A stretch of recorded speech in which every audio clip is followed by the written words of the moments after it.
before the technology all links up. I can't do it. No, I can't do it. Just bear with me a moment. If you're one of the chosen few, and you will know who you are, I can't link you through on video, unfortunately. The only way for me to do it was to do it on the initial setting up of this live chat, which, as I explained earlier, didn't seem to be feasible. You couldn't retrospectively change it. Okay, technology's linked. Good morning, good afternoon, good evening. Welcome, wherever you are in the world. Mike Brooks here, Brooks's Base Corner, live chat 50. Quite a milestone. If you've been along on the journey from day one, thank you very much. I really appreciate it. Never thought we'd quite get to 50 live chats, but here we are. Hope everyone's doing well. Hope bass playing is going great. A bit of a special one tonight. So, as I said, live chat 50. This is the last live chat regularly on a Tuesday evening until we come back in September. So because of summer, nice evenings, although it's not particularly nice here in West London this evening. The day started great and it's gone very overcast.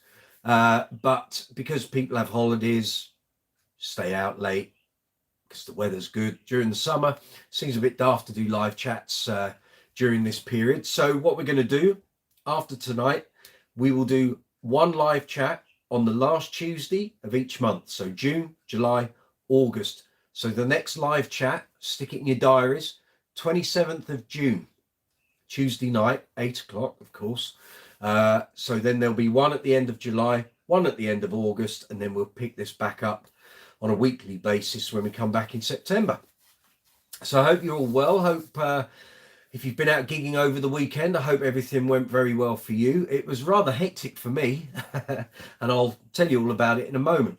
So if you've never attended, teeth in first, Michael. Thank you.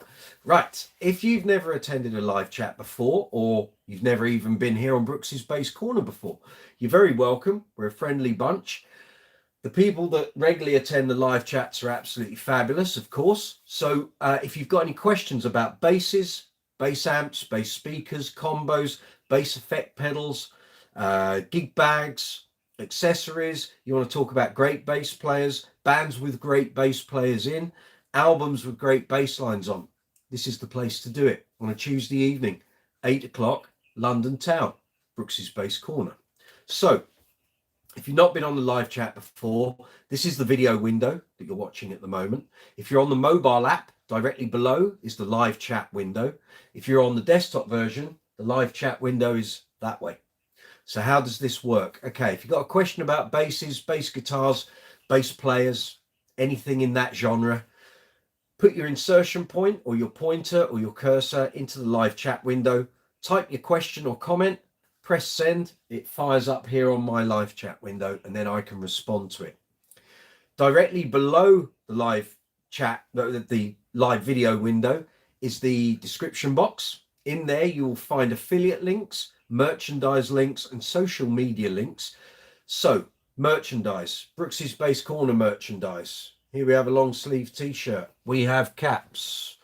We have mouse mats. Yes, we do. We have mugs. We have glasses. We have water bottles. So if you fancy one of these natty little numbers, you'll find them in the merchandise links.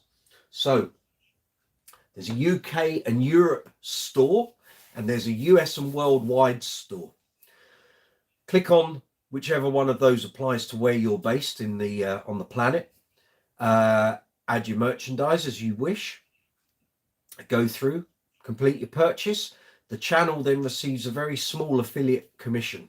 We don't get the price that you see. So if you see a t-shirt for £20, we're not getting £20. We get a very small percentage of that. But all of that goes towards helping the channel continue, oils the YouTube algorithm wheels, and we keep getting to do what we do.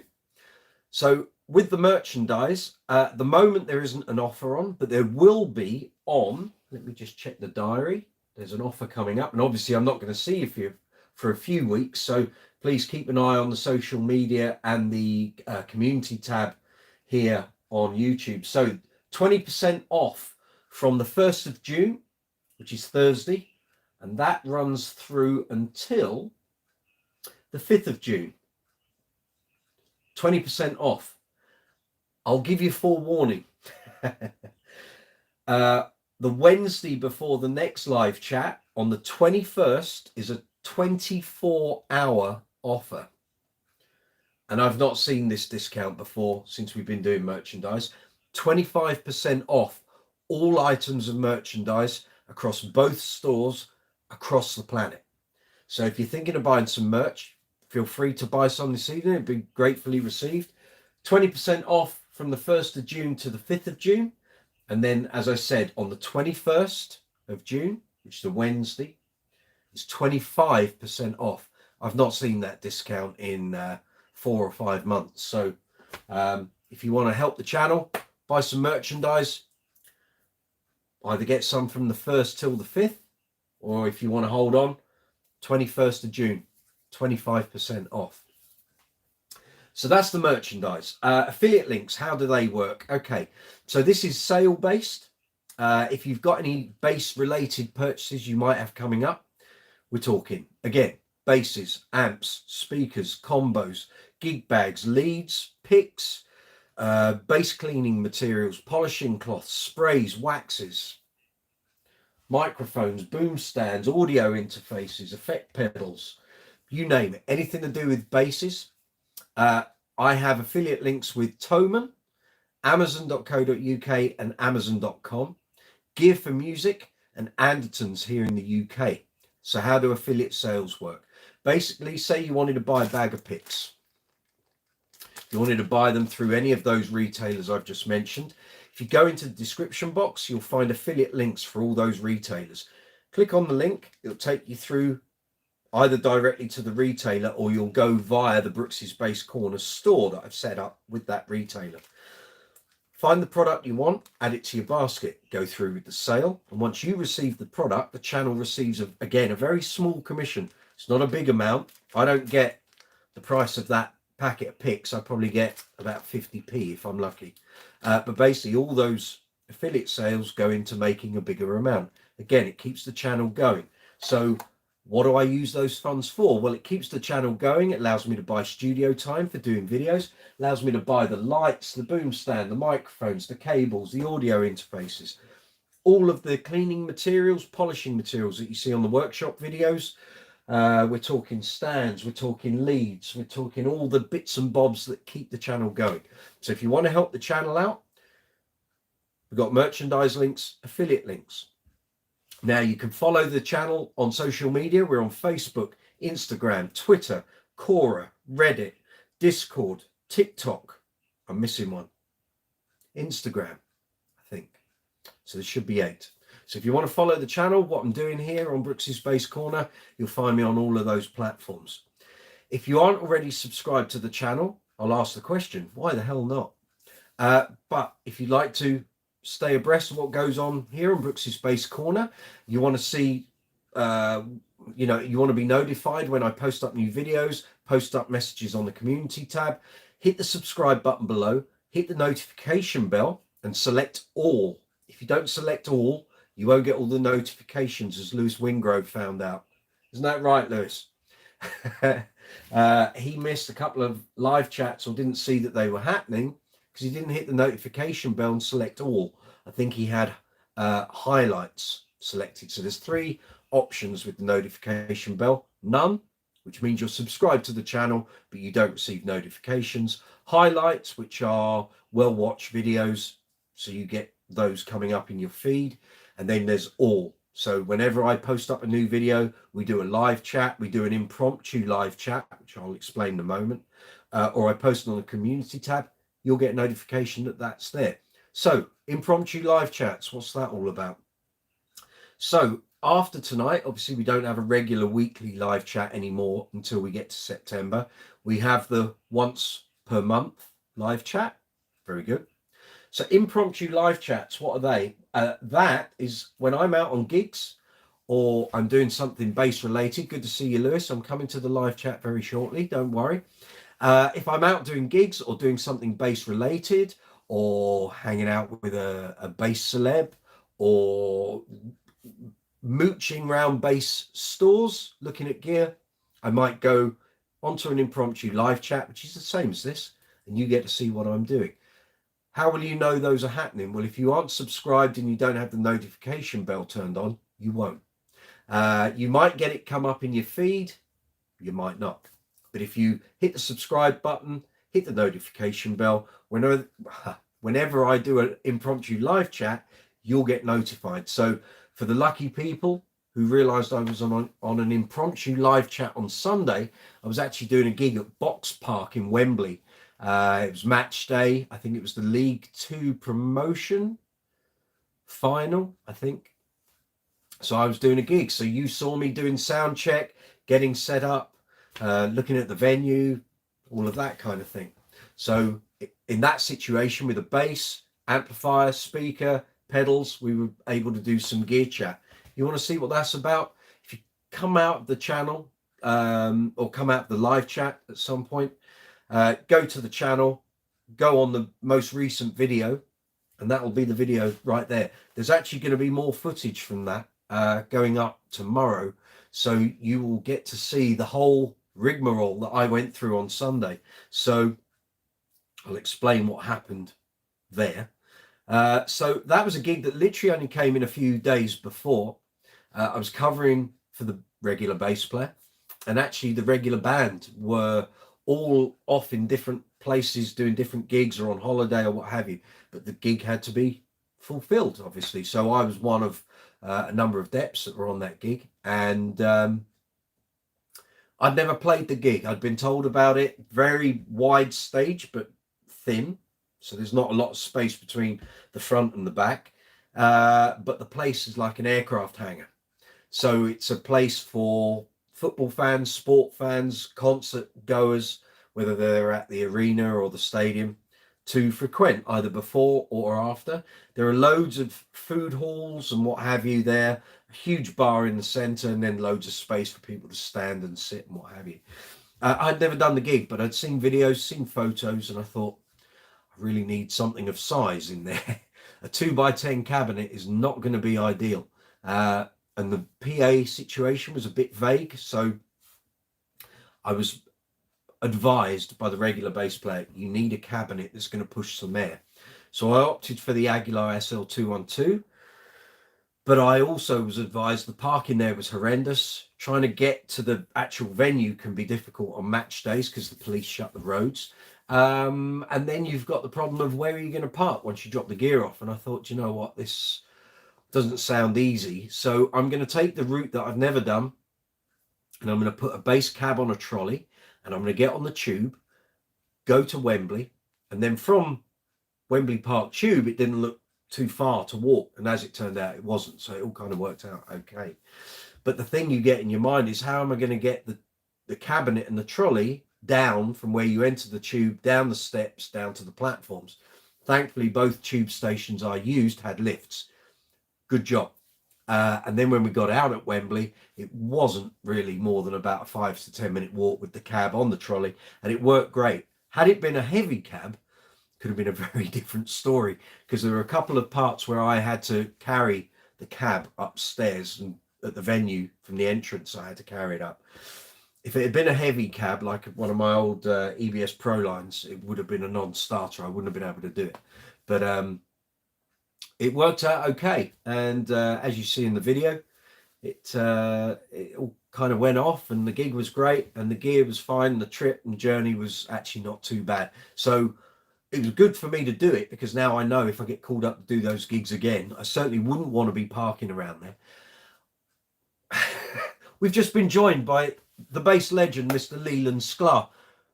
You're in the studio, sir, working, but we'll try to get back and join in when possible. Have a great hang. Thank you very much. Thank you for attending.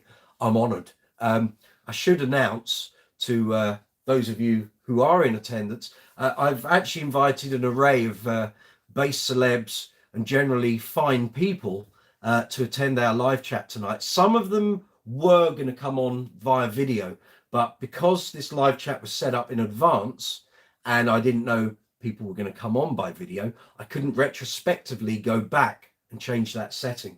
So what I will do for you regular bass live chatters here on Brooks's Bass Corner is at some time I will arrange this with these lovely bass celebs, and we will try and do some video live chat at a later date. So please keep watching for that, and I will arrange that in advance, set the live chat up as a duo live chat, and we'll get them back. But Lee, good to see you, and I hope everything's well over on that side of the planet.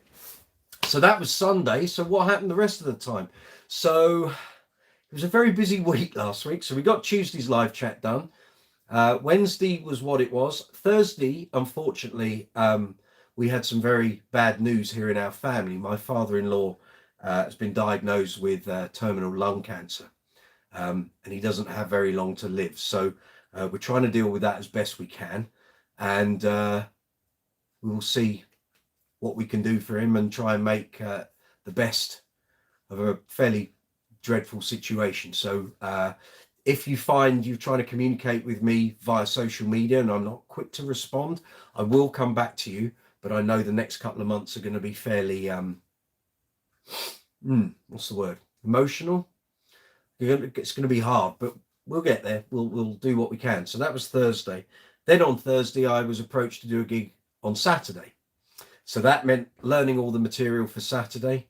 And obviously all of this sort of interacted with me getting the Lakeland Skyline 4464 video up, which I've been promising. It's virtually finished. I've just got about 6 minutes of video to finish editing, and this one can go up. So hopefully this will be up in the next couple of days.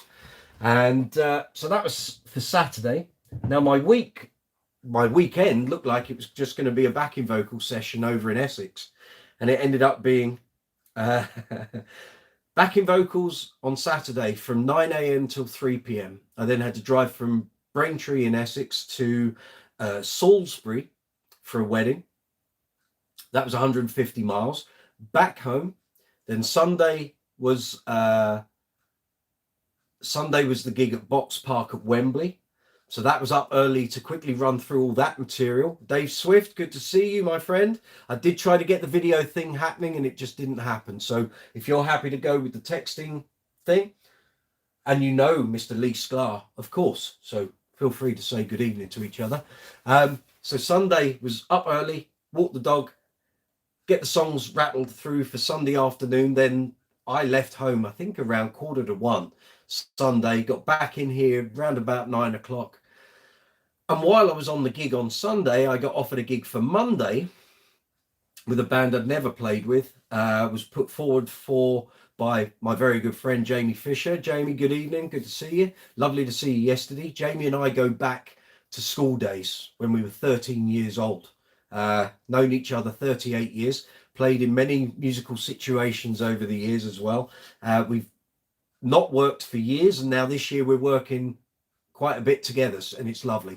It's great to see my old mate, and his family's fabulous. My family's fabulous.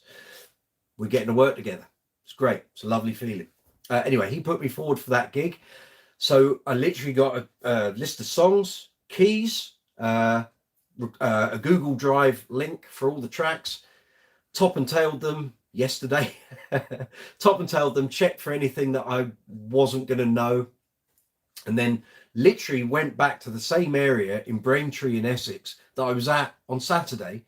And this was a private birthday party out in the wilds of Essex. Very nice place. Playing outdoors, swimming pool in front. No one told us to bring the trunks, of course. Shame. And we had a great gig last night, and that was done and dusted by 9 o'clock.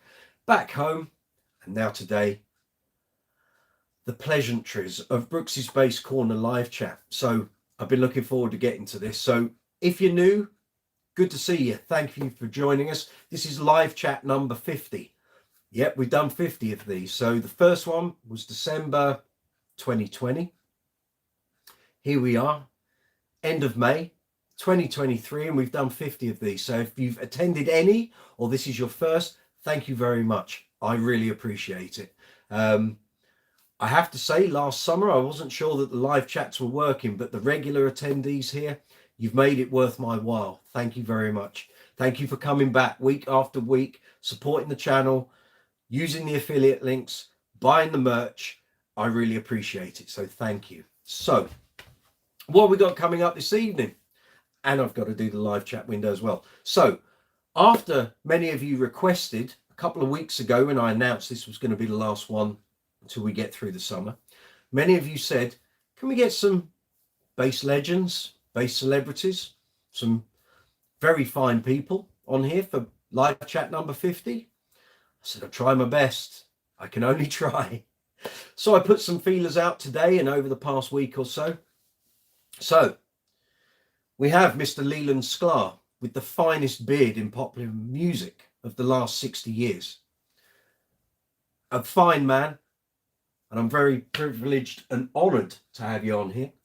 We have Mr. Dave Swift from Jules Holland's band and many other things. He's a man of many talents. Dave, good evening. Thank you for attending. I really appreciate it. I put the feelers out with Nathan East. He has said he will attend, depending on family and studio commitments, because he's only just got back from London, playing at the Jeff Beck concerts last week at the Royal Albert Hall. So Nathan might be dropping in. I did ask Mark King. Mark said no, unfortunately. We may have Neil Fairclough from Queen and Adam Lambert, touring bassist with Queen and Adam Lambert. And there's a bunch of other bass players, celebrities, bass playing aficionados. I've invited them. If they wish to turn up, they're more than welcome. And I've told them what a wonderful bunch you guys are. We're very good-natured, polite, and we mind our P's and Q's. So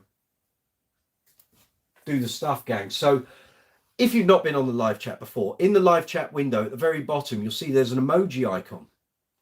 Please feel free to give the emoji icon an absolute pummeling, because YouTube sees that and the algorithm as you're getting involved in the conversation and you're enjoying what we're doing. Very good. Next to that, you'll see a dollar symbol. That's called Super Chat. That allows you to make a financial contribution to the channel if you wish to do so. You don't have to. The videos are free. But if you wish to help the channel in the same way as buying merch, affiliate sales links, it's very much appreciated. Underneath the video window, this is the last bit, you'll see an array of icons. There's a thumbs up and a thumbs down. If you're enjoying the video, please give it a thumbs up. If you don't and you want to give it a thumbs down, that's cool. Just leave a comment in the comments section. Just let me know what you don't like, because I can't fix it and make it better if you don't tell me. So that's how that works. You'll also see there's a share button, so you can share this video out to social media, email, websites. There's a save button, so you can watch it at a later date if you don't want to watch it right now. Then next to that, you'll see a love heart with a dollar symbol. That's called Super Thanks. Exactly the same principle as Super Chat. So again, if you wish to make a financial contribution to the channel, you can. You don't have to. The videos are free. It's entirely up to you. But with Super Thanks, because this is a monetized channel, every video is monetized. Perhaps you'll find one of the videos here and it just solves a bass playing problem. Or for example, if I showed you how to set up a Kubicki factor or how to restring a Kubicki factor and you don't know how to do it, if you found that video really interesting and helpful, you might want to hit Super Thanks and just say, that video really helped me. Here's like £5 or $5 or €5, whatever. So if you wish to do that, feel free. You don't have to. The videos are free. So there we go. I'm going to get into the live chat. Now, the regulars on here, you asked for this. I've tried to corral my friends, my bass playing peers into making themselves available this evening. So as of 8:24 here on Brooks's Bass Corner, I will now open the live chat window up. And if you wish to message or ask a question of Dave Swift, Leland Sklar, what I would ask is, before you write the question, put which of them you wish me to put the question to. So I will say it to them and then we will allow them to reply. But feel free to keep putting messages and chat in the window, but I will, because I'm the host, I'll manage it. And also at some point, we should be getting Joel McIver, my bosom buddy, my previous editor at Bass Guitar Magazine and Bass Player Magazine, he has said he may well frequent tonight's live chat. So he has many stories to tell, as does Mr. Sklar and Mr. Swift. So put your questions in, who you want to answer it, and then I will fire it and direct it at them as we go. But mind your P's and Q's, be nice, and we'll have a great evening. So let me get to the top of the live chat, and we will kick off, and I will do my hellos.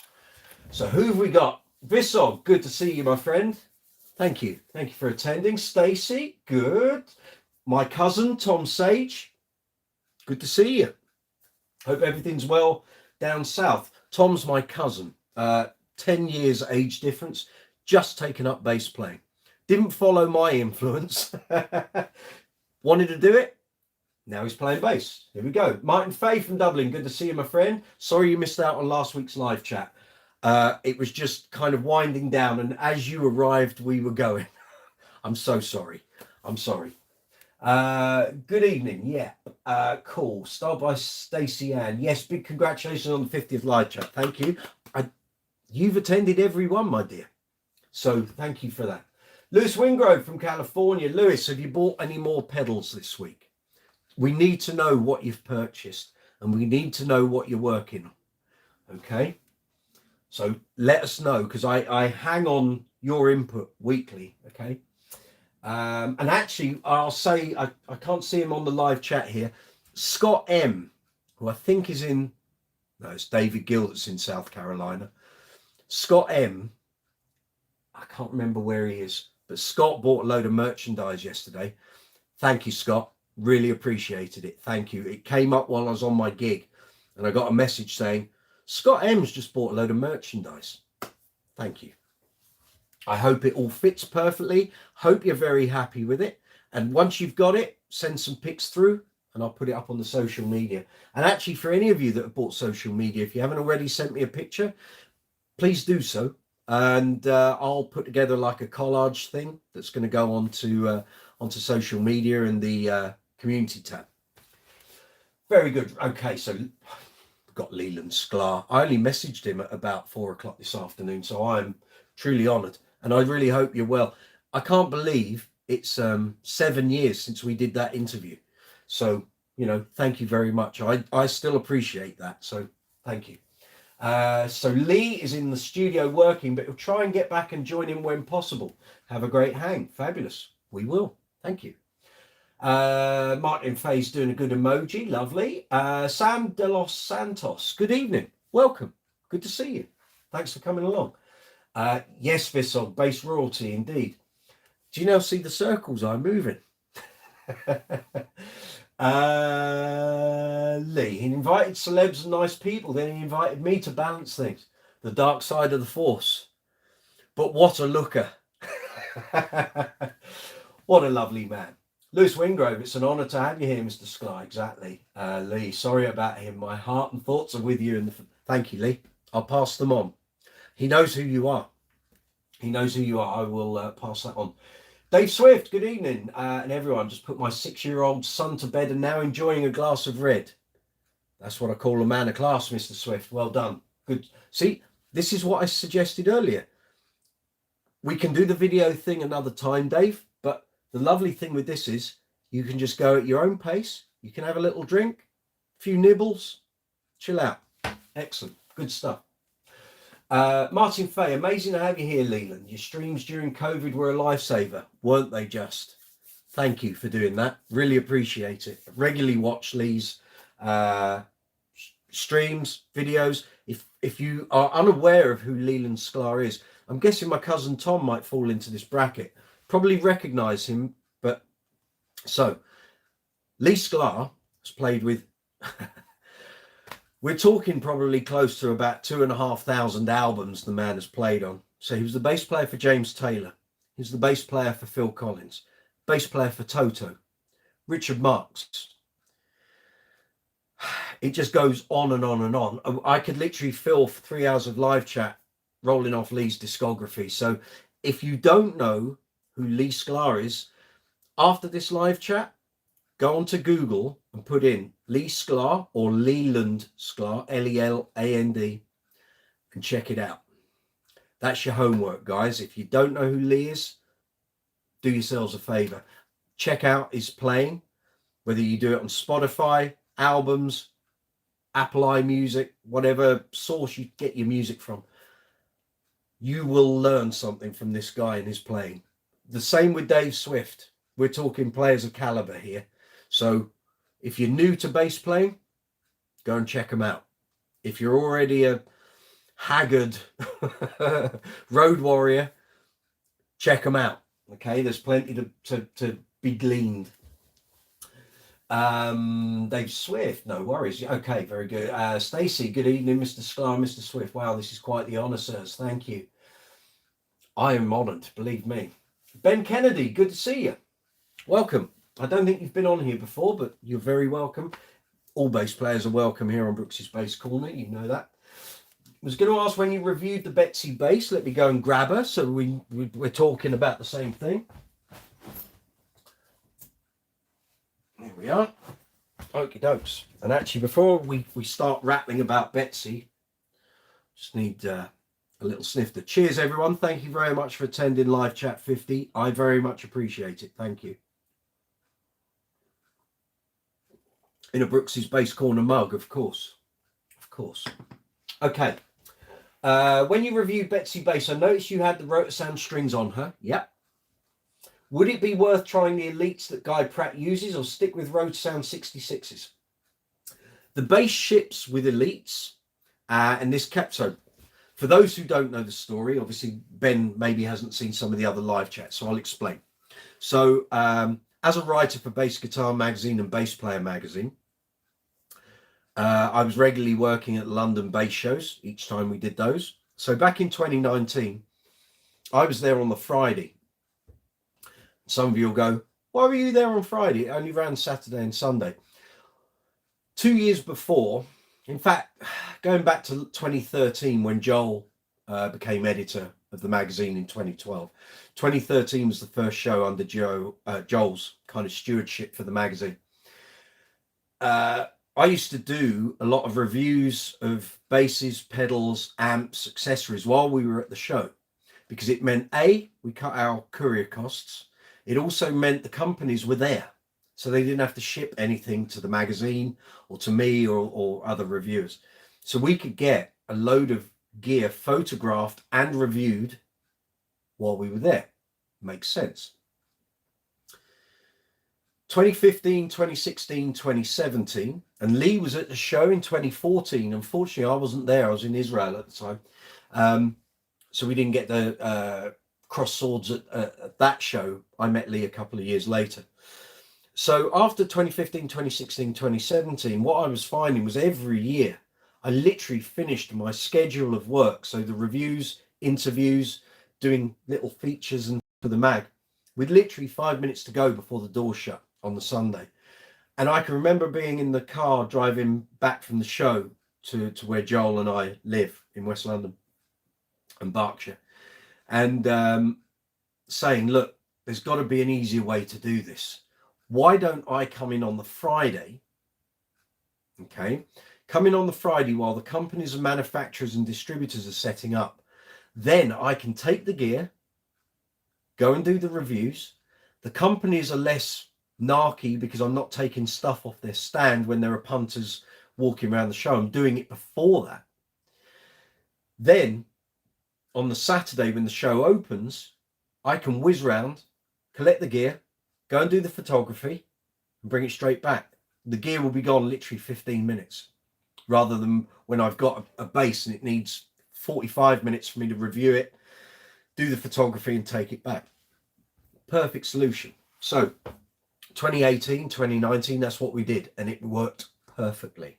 So it meant I was able to pretty much get 15 to 20 reviews done on both shows. So 2019 swings around, I'm there on the Friday doing some stuff, and Barry Morehouse, evening Barry, personal friend, known him since I was 16 years old, the first time I walked into the Bass Centre in Wapping, and he pops over and says, oh, you're doing reviews, are you? Would you like to review Betsy? Now, I knew this was coming out. I'd played the original Betsy at the 2013 show when Guy was there. I interviewed him. He was doing photos. Betsy was there. Can I have a go? Yeah, absolutely. So Barry says, would you like to review this? Quickly sent Joel a message. Do we want to cover this? Yeah, absolutely. I reviewed it. I plugged it in. Within 2 minutes, I knew I was buying this. And I wasn't going to wait until after the show and get the base center to send me one. I wanted this one. I've fallen foul of that before, where I've tried bases and thought, oh, I'll go and buy one of those. And then you buy one, it's not the same as the one you played. So this is the actual base that was at the base show in 2019. This exact base. So obviously it was fitted with elites. At the end of the show, I collected the base, had the elites on. Fabulous elite strings. Very fine strings indeed. But I'm a rotor sound user, an endorser. So I kept the elites on until I'd killed them off. And then when it came to restringing, rotor sounds went on. So your choice, Ben, when you buy a bass from the bass center, it's going to come with bass center elites. So if you like bass center elites, go for it. That's, you know, that's what Guy puts on his basses. But I'm a rotor sound user, so this has got rotor sounds on it. So it's 4505. The review and demo videos here on the channel. Yeah, the bass has got rotor sounds on it. But it's up to you what you string it up with. It's whatever your preference is. So I like rotor sound 66s. I like the feel of them. I like the way that if I'm on a gig and either I'm depping or you just need to dig in a bit, with rotor sounds you can do that. Some strings are so smooth, sort of hyper slinky. I don't mean that in terms of Ernie Ball strings. I'm just saying if you've got strings that are very smooth and you can kind of skip across them, that's great, but sometimes that's not always ideal. And if I'm on something where I just need to really kind of lock in and sort of get a grip on the bass playing, I love these. They last for ages. And I know some people go, oh, rotor sounds die off. Okay. I'm doing a series of videos here on the channel called the Bass String Experiment. It's been going since last July. So my trusty Status Graphite Empathy bass has got a set of rotor sounds on it. And as of yesterday, it had done 39 gigs with that same set of strings. The E and the A are kind of dying off. The D and G have still got loads of life in them. But because of the really good EQ on a Status Empathy, it kind of gets me out of every situation. So I need more bass, less bass, I've got it. I need more twang, more top end, more glassiness, I've got it. I want a really throaty mid-range. On that bass, I've got it. It's got a sweepable mid. I can kind of get anything I want, even when the strings are dying off. So at the moment, that bass is still going. So anyone that ever says to me, oh, rotor sounds don't last, well, that series of videos proves they do. So none of the strings have snapped. Tuning stability is still there.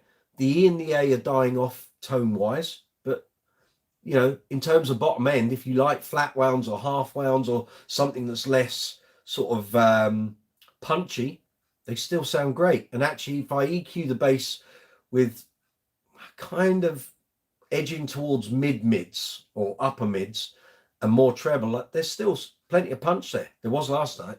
So it's purely down to what your string preference is, Ben.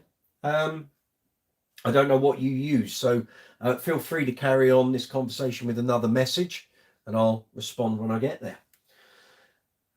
So that's the story of Betsy. Got any questions about this? Fire away. I can put some links up if you want to check those videos out. Bear with me 2 seconds and I'll quickly put a link up for you. So we want Betsy. Here we go. So that is, this one's for the soundbite demo. Just put that in the live chat window for those who require it. So that's the demo. And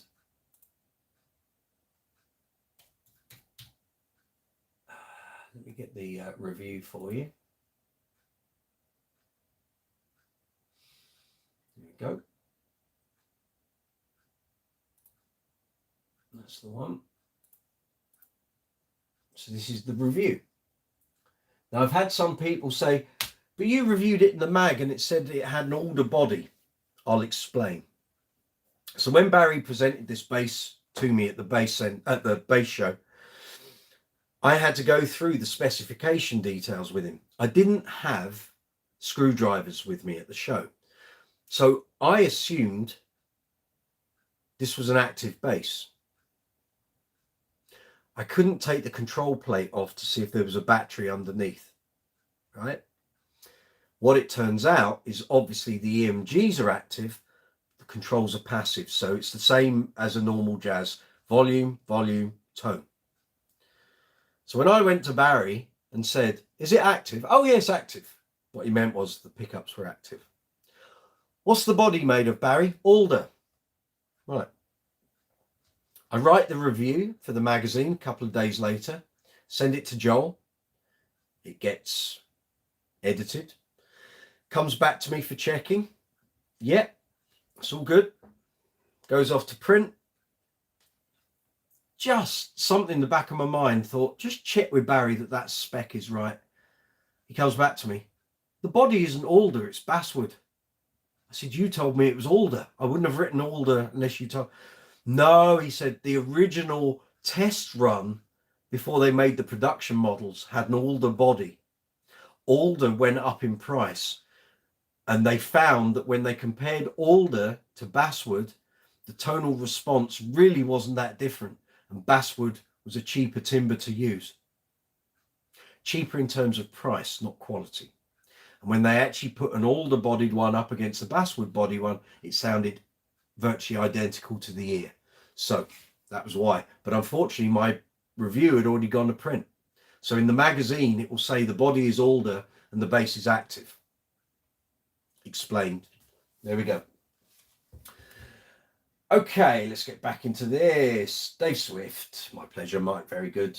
What I'll do tonight is I'll skip over the niceties when you guys are saying hello to each other, because it'll just take up too much time and I'll end up going hoarse. So Martin Fay, Dave Swift, will you be at the Jules Dublin gig in a few weeks? There's a question for you, Dave. Really looking forward to that one. Martin is a top gent, so you can reply in confidence there, Dave.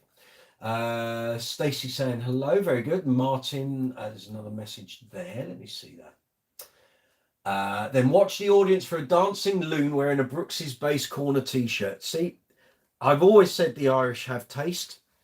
Let that be an indicator for you. Just putting that bass back. You need to get one of these caps, Martin. Then you'll see that. You see, get the old Brooks's Bass Corner cap on. Excellent.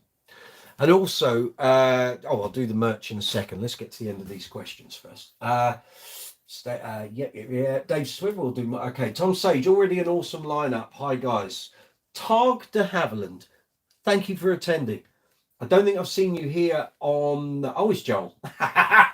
Woo! I can't put you on video, Captain. I can't do it because the live chat was already set up in March before the Duo facility became active. So the only way I could do it was to get rid of this live chat and set up a new one. I can't get you on video, so it's going to be text only tonight, my lord. I'm sorry. I'm so sorry. But if you're happy to answer questions and just sort of enter the conversation as you wish, you might find it's because it means you're not physically on camera. So, boys and girls, I have my old boss here. So, my editor for the Bass Guitar magazine work and the Bass Player magazine work is here. This is my ex-governor, who we worked together for 10 years as him being the boss and me being the underling, and for 8 years as writers under the previous regime. Thank you for attending. Good to see you. So I will be throwing some questions at him very shortly. Yeah. So for any of you out there, if you want to ask any questions about Joel's writing career, his rock, well, there's no point me rolling off the books because there's like 100 of them. So again, it would be like reading out a library. So if you've read any of Joel's tomes, or you want to ask any questions about writing for the magazines, being the editor, being the boss, being my boss. You have my sympathy. Anything you want to ask about the bass shows, I'm sure he'd be more than happy to answer.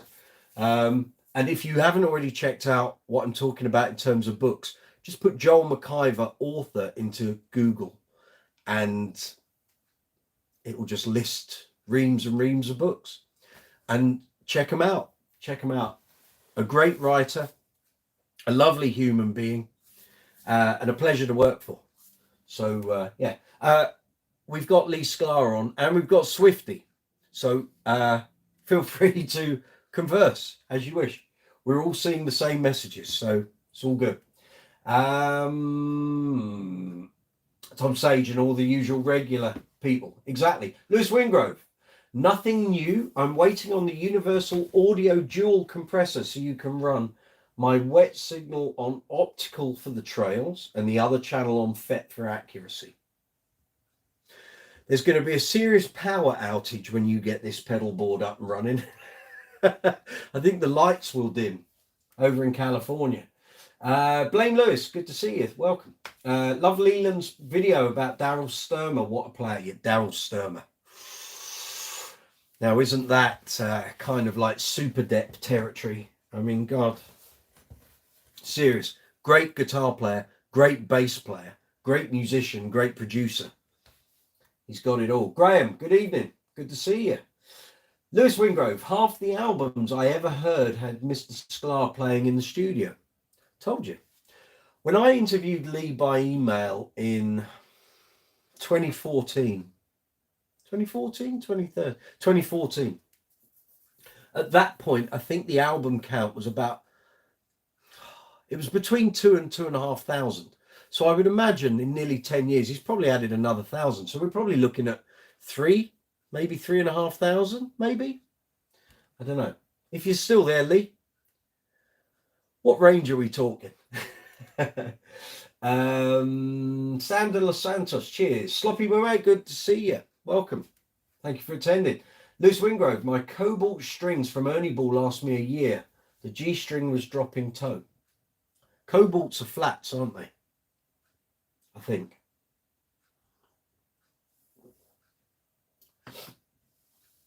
But the thing with flats is you can play them to death and they kind of still, you got to go some to make a set of flats drop tuning. But in terms of dropping tone, I was under the impression the cobalt strings were the flats. Tell me if I'm wrong, Lewis. I could be wrong.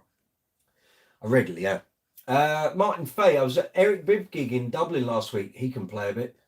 Oh yes, Glenn Scott was playing bass and man, he killed it. We'll be watching out for him in future. Made me want to dive deeper into blues. Check out Michael Rhodes, who passed away in March. He was the bass player for Joe Bonamassa and a million artists out of Nashville. And he was one of the, Lee will know all about Michael. And Dave, of course, you know. But yeah, Michael Rhodes was like one of the serious in-house guys in Nashville for blues projects and other things, of course. But his playing just... So if you haven't checked him out before, Martin, please do. Sloppy When Wet, have you tried to fit a Fender Spec pick guard on Betsy? Yes, it didn't work. Let me get her off the stand again. I'll explain. So I wanted a perloid white guard on Betsy. And the problem you got, as fine as she is, absolutely fabulous. I have no complaints, but this is the only misgiving, is if you can see, we have like a bit of a gap down here. And I bought a Fender, was it a Fender? Might not have been, but anyway, it was a standard jazz plate for the standard one. I know there's a million different plates with the screw holes in the wrong place and what have you. But I got as close as I could to this and it just doesn't fit. So I've never been able to put it on. So if you're going to try and get a plate for this, I would suggest you get one custom cut. Because buying one off the shelf isn't necessarily going to work. Here's another misnomer. Look at that. So there's a gap, kind of a gap. So the bottom of that plate does not match up with the bottom of the chrome plate. It's just, yeah. To me, it doesn't worry me. I'll just go and get a custom plate cut. But some people would find that a bit annoying, but I can live with it because the bass sounds so great. You know, it's going to get dinged on gigs, and just it is what it is. So if you're going to get a replacement plate, I would suggest you get one custom cut. So either take the plate with you to somewhere that can do it, or do like a cardboard copy. So, you know, put the plate on the cardboard, draw around it, cut it out, take it to where you're going, and then that should be okay. But I haven't got around to doing it. And when it was, you know, I wanted to get it done, we ended up in COVID lockdown, so it didn't happen. So there, that's that one. Governor, no, it felt like 30 years.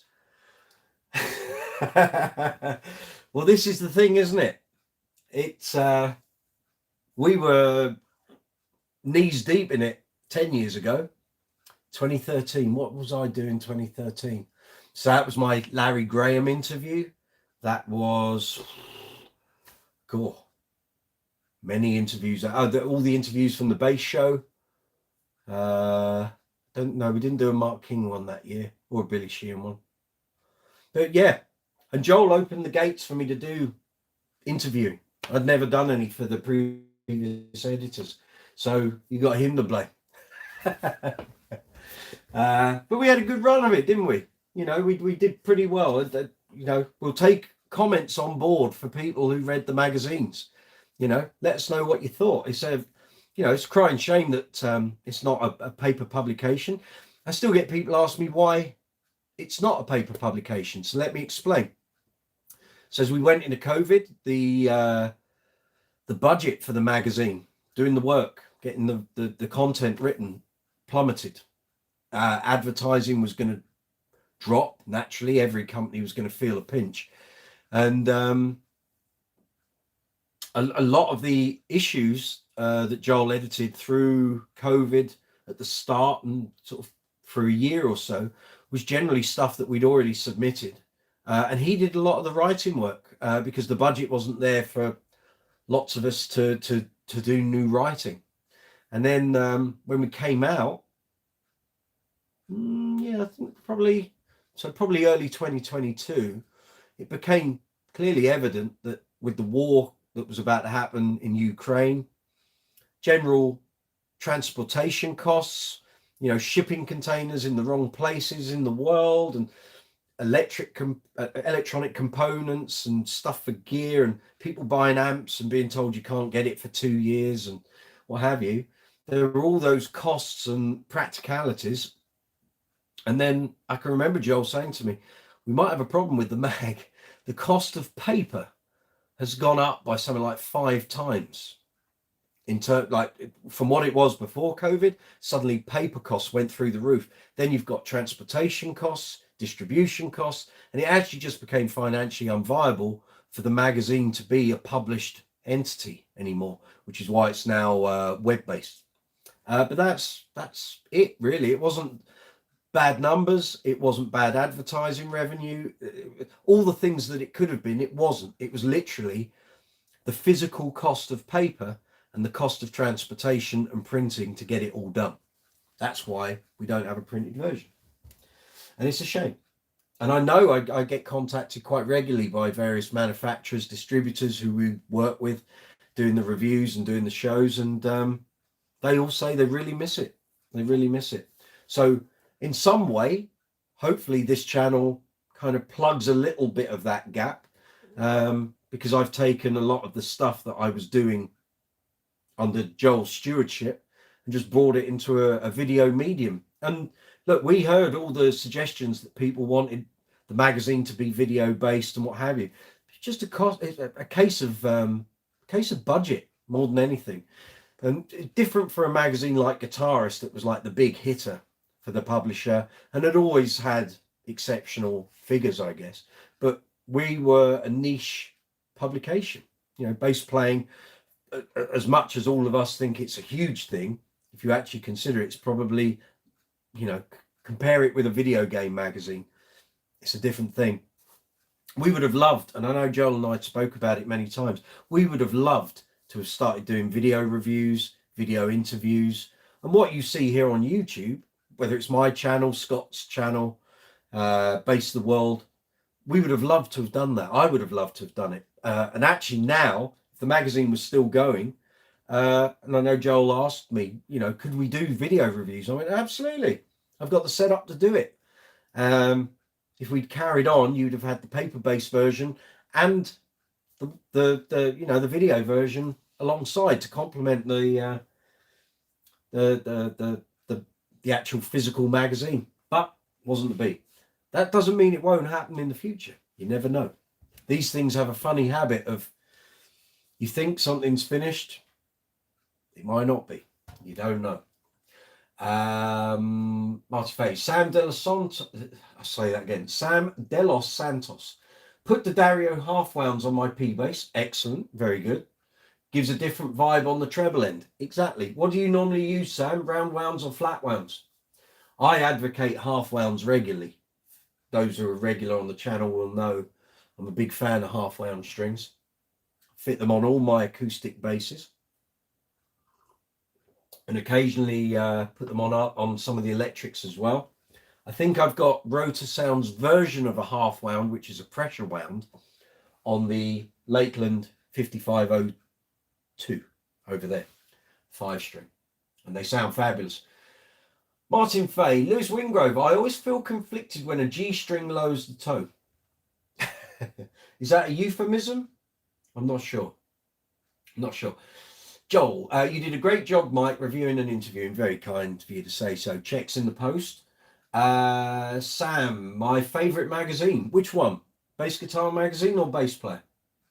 Joel and I worked in the same capacity on both. So he was the editor, the big cheese, and I was the underling. And we did both.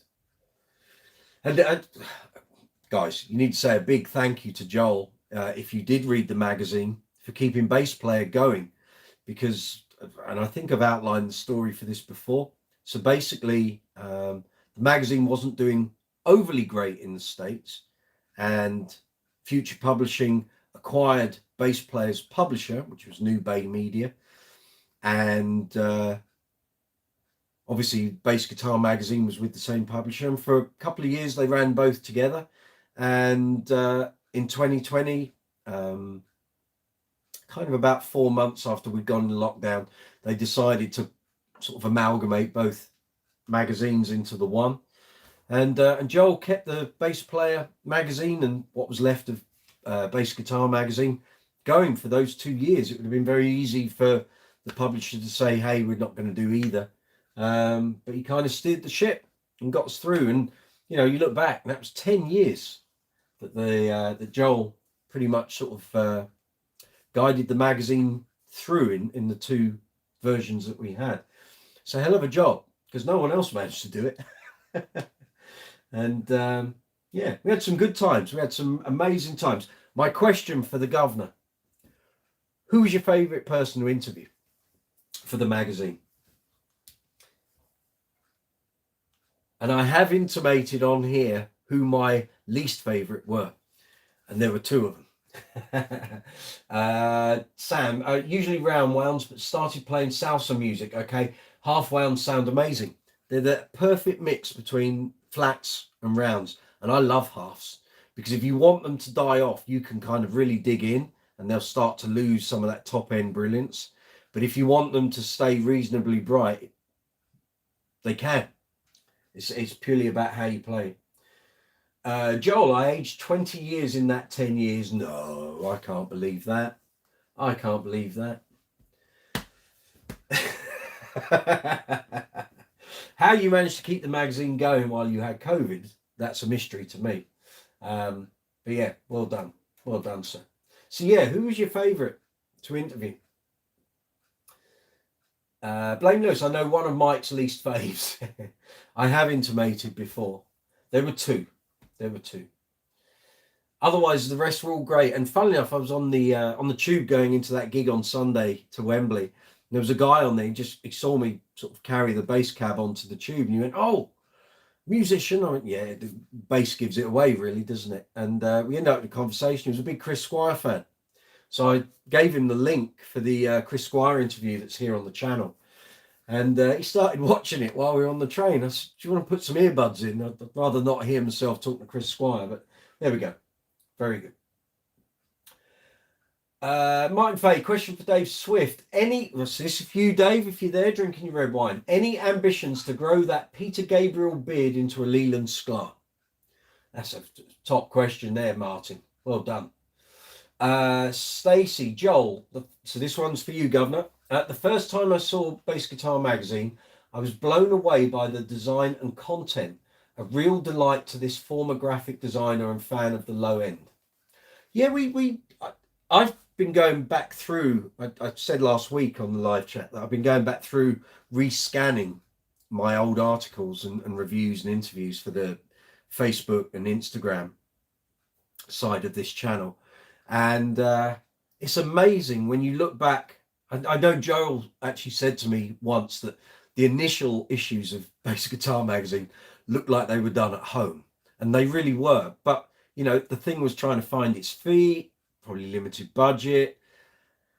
It was what it was. But if you look at it as like, because I've got the whole lot here on my shelf, if you go through how that, all the features, the interviews, the progression is quite marked, but it's quite fabulous as well. And I have to say, within probably, so it started in 2002, by about 2006, it really looks top notch. And I remember Guy Meredith, who was the advertising accounts manager, maybe underling, I don't know. He went to NAMM in 2015. And they had they used to have magazines apparently up against the sidewall, and there were loads and loads of bass guitar magazines and loads of bass player and a couple of others and what have you. And within a couple of hours, all the bass guitar magazines had gone, and there were loads of BPs left. Martin Sims told me that when I interviewed him about 2 months later. He said, I couldn't believe it. He said, I walked past all those magazines and there were loads of all of them. When I came back about an hour and a half, 2 hours later, all the BGMs had gone. He said, there weren't any left, but there were loads of BPs. I said, well, that's what we're aiming for. You know, that's the level we're trying to achieve so we can compete with bass player. So how weird that 3 years later, we're stable. The magazines are stable mates. And then eventually in 2020, it's all the same magazine with the same people working on it. It is what it is. So yeah, thank you, Stacey. And yeah. And it's funny how you see the changes in the graphics layout and what have you. I think we kind of did pretty well. You know, we had a good go. But I can remember saying to Joel, I think at like 2015 bass show, it feels like we're winding BP in, because I remember looking at the John Taylor 2015 issue, which was when they were publicizing Paper Gods, and it felt like we were reeling them in. That magazine had become basically like a pamphlet and just a lot of adverts and not a lot of content, and yet our magazine was still fairly sizable and it was fairly pithy, I thought. But there we go, in comparison.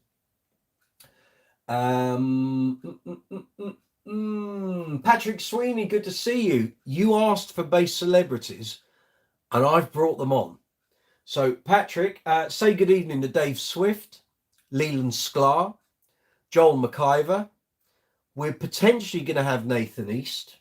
Depends whether he can, whether he's in the studio or on family commitments, but he said he will try and look in at some point. And also we may well have Neil Fairclough as well. We will see where we get with that. And actually, I just need to change a setting on my phone. Just bear with me a moment, guys. I just want to take my power sharing off. There we go. Very good. Try and make the picture a little better for you. So, hold on. Trying to do everything with a Betsy bass in your hand isn't the easiest thing. Bear with me a moment. There we go. Good. could see the picture was a little blocky on the screen, so I just want to try and improve that a bit for you. Okay. Yes. So Patrick, yes. You asked for celebs, legends, and I brought a few along. Stacey, hi Patrick. Hi Stacey. Yeah, cool. Martin, a serious question for Dave Swift. You must have met some seriously cool musical royalty as part of Jules's big band. Is there any artist that really stands out as cool to meet? Over to you for that one, Dave. Blame Lewis. Did sales go up with Mark King on the cover, and whose cover sold the most? I'll answer that. Mark King issues always sold really well. As far as I'm aware, and Joel would know, but I think it was the Gene Simmons one, round about May, June 2015. It was the one with the green cover and him in all his Kiss costume. I think that was the one that sold the most, but I could be wrong. I can't remember asking sort of during COVID and stuff, and when we came out, I don't know. I'd imagine the Mike Dirnt one from 2020 might have sold a few. It's hard to gauge. I can remember Joel sometimes saying to me, oh, we got such and such on the cover and it should do great. And then when we go for a coffee, it hadn't. But, you know, magazine sales of just... The thing is, both Bass Guitar Magazine and Bass Player have little peaks and troughs, but you wouldn't have a poster sort of graph. It was fairly stable, just based on what Joel would. Yeah. But we had some great covers. I'm still really proud of the Larry Graham cover from 2013, because that was my first real big sort of bass legend interview. The week before, I'd done a load of interviews with people at the bass show. So I did Andrew Levy from the Brand New Heavies, Grog Lissy, Malcolm Joseph, who I'm going to see next week because he's playing with Grace Jones at the Cambridge Club Festival. I'll be there supporting Grace Jones on the same stage at the Cambridge Club Festival. So Malcolm and I are going to hook up.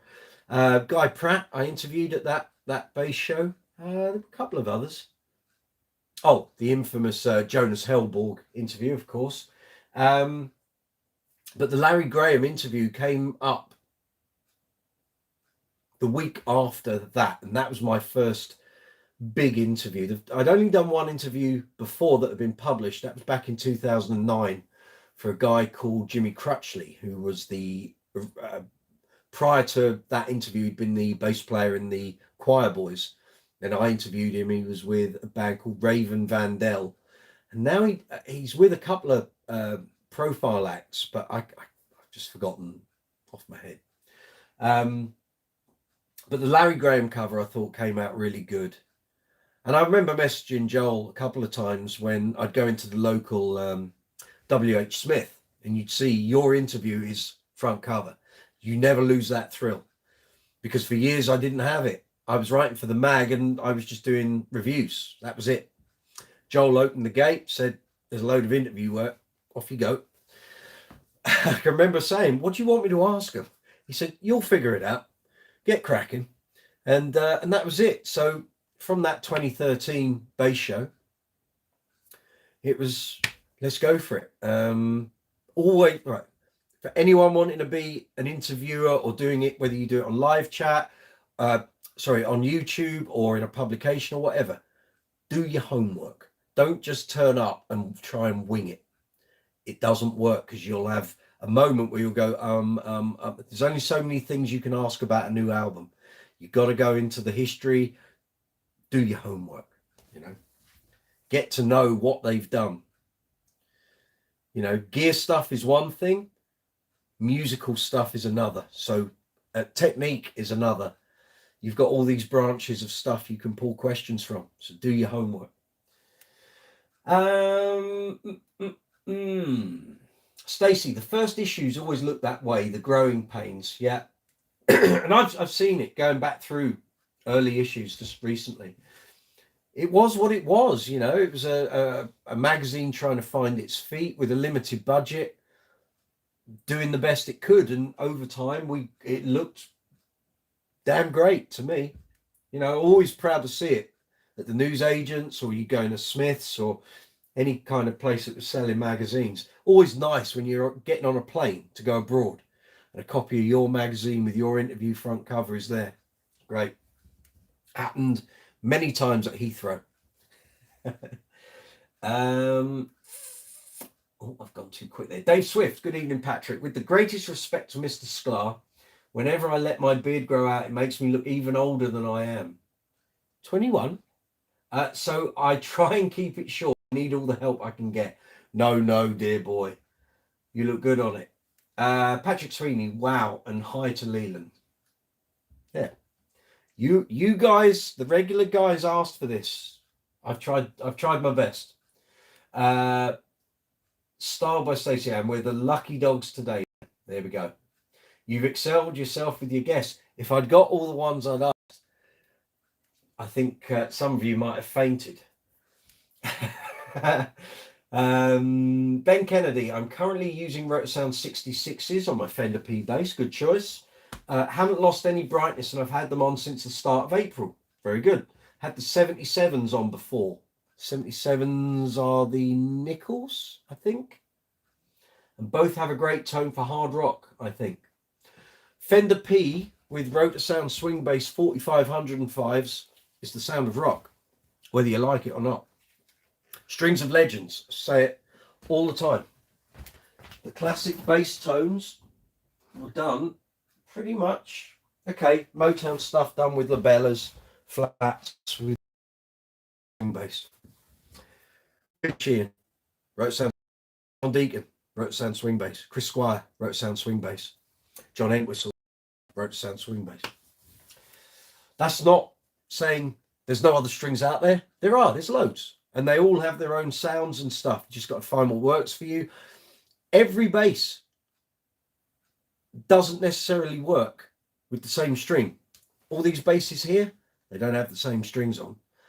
A lot of them have got Rotosounds on. Some have got piccatos on. The Dingwall's got Dingwalls on at the moment. I'm trying to think what else we got on. Obviously, the Status Headless is double ball ends. The GB, the white GB, Runa, that's got rotos on. So the cheaper end of, so I think this is nickel on steel core, I think. Oh yeah, the governor will like this. There you go.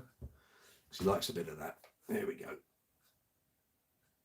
Yes, sir, the 50th birthday bass. Let's get it onto the one where it does the, see if I can get it on the one where it does all the shenanigans. There we go. There we are. It's Christmas come early. You see? There we go. That'll be coming out this weekend. And it'll be out on all the Uncle Funk shows soon when the bass string experiment finishes. If you want to check out the bass string experiment, go into the playlist section on the channel. You'll see it. So for those who regularly watch the channel and have kept up to date with the live string experiment, on the channel we're up to gig number, we've done 14. We're about to do 15 to 19, but actually the bass and the strings have now done 39 shows. Last night, no, I'll tell you, like 39 will be on Friday. Last night was 38. That's it. Let's see where we are here. Yeah, Blame Lou. Oh, I've gone too far. Gone way too far. Blame Lewis, did you ever interview Daryl Jones, Mike? No, I didn't. I think Joel did. Or might have been one of the American writers. That was one of the last issues. I think it was one of the last issues before we went from BGM over to BP. Because I had to buy copies of the last 5 to put. So, for those of you that don't know, once Joel took over, I started to create a bass guitar magazine time capsule. So basically, I have my copies up here that I got as a writer, and I bought any ones that I missed out on from the start. I then created a second collection. So between spare copies that we had from publishers, people getting rid of collections and what have you, I've amassed a BGM time capsule, which again is a whole collection of all the mags from issue 1 to the final one.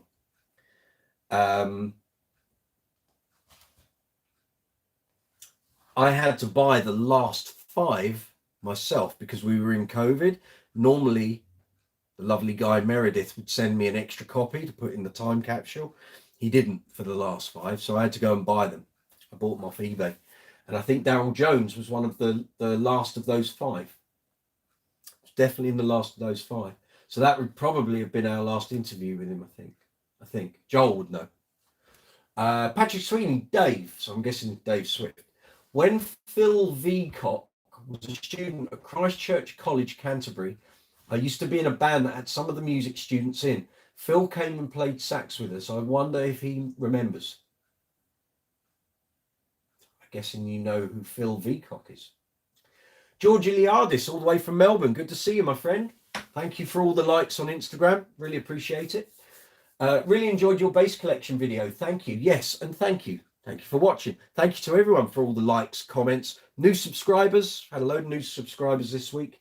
Thank you for all the comments and the likes on Facebook, Instagram, Twitter, TikTok, Be Real, Quora, Reddit, Discord. It's everything's ballooning. All the indicators on the channel are green and heading upwards. Lee will know what I'm talking about. I'm sure he goes into his analytics now and again and has a quick look. Lee's channel. Check it out. Check it out. Joel, fave interviewees. That's a big old list. Right then. Bill Gould. Very good. Rob Trujillo. Very good. Tina Weymouth. Yeah. Mark King. Don't forget to bring the milk. Steve Lawson, of course. Big shout out to Steve. He's out there. Don't think he really tunes into my channel, but that's cool. Stu Ham. Evening, Stuart. Dave Swift, of course. Snow Owl. Yes, indeed. Vadine White, Jason Newstead, Alex Webster, Lee Sklar. Did you interview Lee? I know I did 2. Maybe you did a couple. Nick Beggs, of course. Gail Ann Dorsey, fabulous. Yolanda Charles, Geddy Lee, Steve Harris, Billy Sheehan. That was usually my one. Jack Bruce, yeah. Kai Chang, John Patitucci, Nathan East, of course. Nikki Six, Gene Simmons, Rudy Sarzo, Stanley Clark. I'll let the cat out the bag. I did invite Stanley to this, and he has read the message. He may appear. Who knows? Be lovely if he did. Imagine if we've got Lee Sklar, Dave Swift, Nathan East, and Stanley Clark on the same live chat. That would be some going. Marcus Miller, personal friend. Victor Wooten, Frank Bello, David Ellefson. Yes, indeed. J.J. Burnell, Andy Rourke. Rest in peace, Andy. John Taylor, Tony Levin, Carol Kay. This is just turning into a list of bass players. Bootsy, Freak Bass, Doug Wimbish, Les Claypool, Michael Anthony, Neil Fairclough. Oh, you did that for the last couple of issues, didn't you? Yes. I opened those floodgates for us. The story there. So Joel and I spoke very early on in his tenure as editor. Who do we want to get into the mag? Which players hadn't been interviewed for years? You know, how can we project the magazine? And I said, well, we've got to try and get John Deacon, but I just can't see it happening. I already had contact with the Queen Fan Club and Queen Productions and what have you. We tried every route, and I still get asked now. I know some of you ask here on the live chat quite regularly, can we get John Deacon? It's never going to happen. It is not going to happen. He is not going to do any interviews, anything on camera, anything written. It ain't going to happen. No one is ever going to get him to do an interview. But I remember saying to Joel, we need to do a big piece on John Deacon because no magazine has done a big piece on him since the piece that was in Bassist, and that was 1996. And then it turned out there was a a piece-ish by Roger Newell, rest in peace, Roger, miss you, in Guitarist some time back. So we needed to address that. Nothing happened for a while, and then it became very clear that Queen were coming back out and going to start touring with Adam Lambert and what have you. And so that piece got put on the back burner, but it was always there. Then when Queen started touring in 2014, 2015, I was going to 2 of the gigs at the O2, and I remember saying to Joel, we really should do an interview with Neil Fairclough. You know, we're not going to get any content really from John Deacon, so should we try and do Neil Fairclough? A friend of mine, Nigel Bromley, evening Nigel, said, I've got Neil's details. He's a friend of my brother's. So I was like, okay. I said, have you got an email address? So I could send an email, and if he wants to do an interview, great. And if he doesn't, fine, it's no problem. Joel said, go for it, see what you can get. So sent him an email. Came back literally within about 25 minutes. Love to do an interview. Just got to check with Queen Productions. It's okay for me to do it. I need permission. I can't just... He said, what do you want to talk about? I said, whatever you want to talk about. I said, I can come in with a load of Queen stuff. We can just talk about general bass playing, your history, where you've suddenly gone from no one really knowing who you are to now playing with the biggest band on the planet. So, you know, there's a fair amount there to discuss. And he said, great, fine, okay. Waited a couple of days. Details came through. Went to meet him at a hotel in London where they were staying on the tour. And we basically thought we were going to do 30 minutes. We were there 3.5 hours. And out of that came a very nice friendship. One of my best friends, I'd say now. Love seeing him. Love spending time in his company. Stayed over, what was that? 3-4 weeks ago. He had a gig in Maidstone with Marty Wilde. It came in short notice. Couldn't get a hotel because it was Coronation weekend. Gave me a quick call. Mike, can you put me up for the night? Yeah, it was fine. And good to see him. Everything's kind of good. Queen out on tour later in the year. Billy Joel songbook stuff. Leo Pace going on. So he's a busy chap. So we did that interview. And like I say, good friendships come out of that. We had so many things in common. Musical influences, Star Wars, video games, bass playing heroes, stuff we like. We just click. And then the addendum to that story is, so the interview finishes about 3 o'clock. I'm going to see Queen. Also ventured off to the gallery in Camden. Anyone who's watched the Bass Collection video, if you haven't, let me just put up a quick link and you can check this out now or whenever suits you. And I walk into the gallery and the lovely John Chapman there says, oh, have you come to see the Alembic? I'm like, what are you talking about? He said, the Alembic that's in. I went, don't know what you're talking about. He said, have you not seen the website? I went, no. I said, I really honestly don't know what you're talking about. He said, a guy's come in and he's put a huge amount of his bass collection up for sale. I said, okay. He said, there's a Mark King Alembic signature standard. I said, all right. He said, down the bottom, but there's also some statuses, some GBs, some Stowskis, a whole load of stuff. I went, oh, okay. Let me grab it.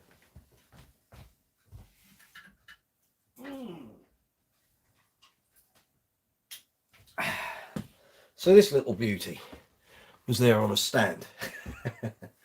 And I plugged it in. Obviously, I've got an Alembic behind me, which was bought in 2014, 20th anniversary model.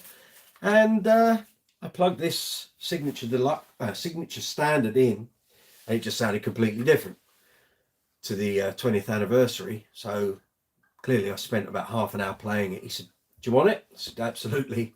Yeah. I said, this is purchased. So got in touch with the guy, sorted out the price. That was that.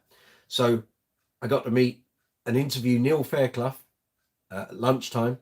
I bought a Mark King Alembic signature standard late afternoon, and then I got to see Queen at the O2 in the evening. That wasn't a bad day. That was a pretty good day. I was very very happy with how that day went. So yeah, so that was the story with Neil Fairclough. Okay, where do we get in that conversation? Joel's list. Nick Oliveri, Tom Araya, Glenn Matlock, Youth. I don't know who he is. Andy Fraser. Yes, of course, you did the thing with him and Glenn Hughes. Glenn Hughes, Glenneth, Roger Glover, who used to live in the village where I live. Blame Lewis, Jacko Rotor Sound Swing Bass. Exactly. Coloured string endings for each string. Joel, this is a long list. Geezer Butler, Susie Quattro, Bill Wyman, Guy Pratt, Paul Turner, Bruce Foxton, Mike Dern. Of course, you did that one, the first one. Lemmy, Mike McKeegan, Hookie, Flea, Dean Mark, Andrew Levy. This is just a long list of bass players. Okay, Malcolm Joseph, Ruth Goller, Troy Sanders, Eva Gardner, Stuart Zender, Mike Watt, Divinity Rocks, Jimmy Haslip, Adam Blackstone, Randy Hope Taylor. I hope these are the bass players you liked interviewing, not the ones you dislike.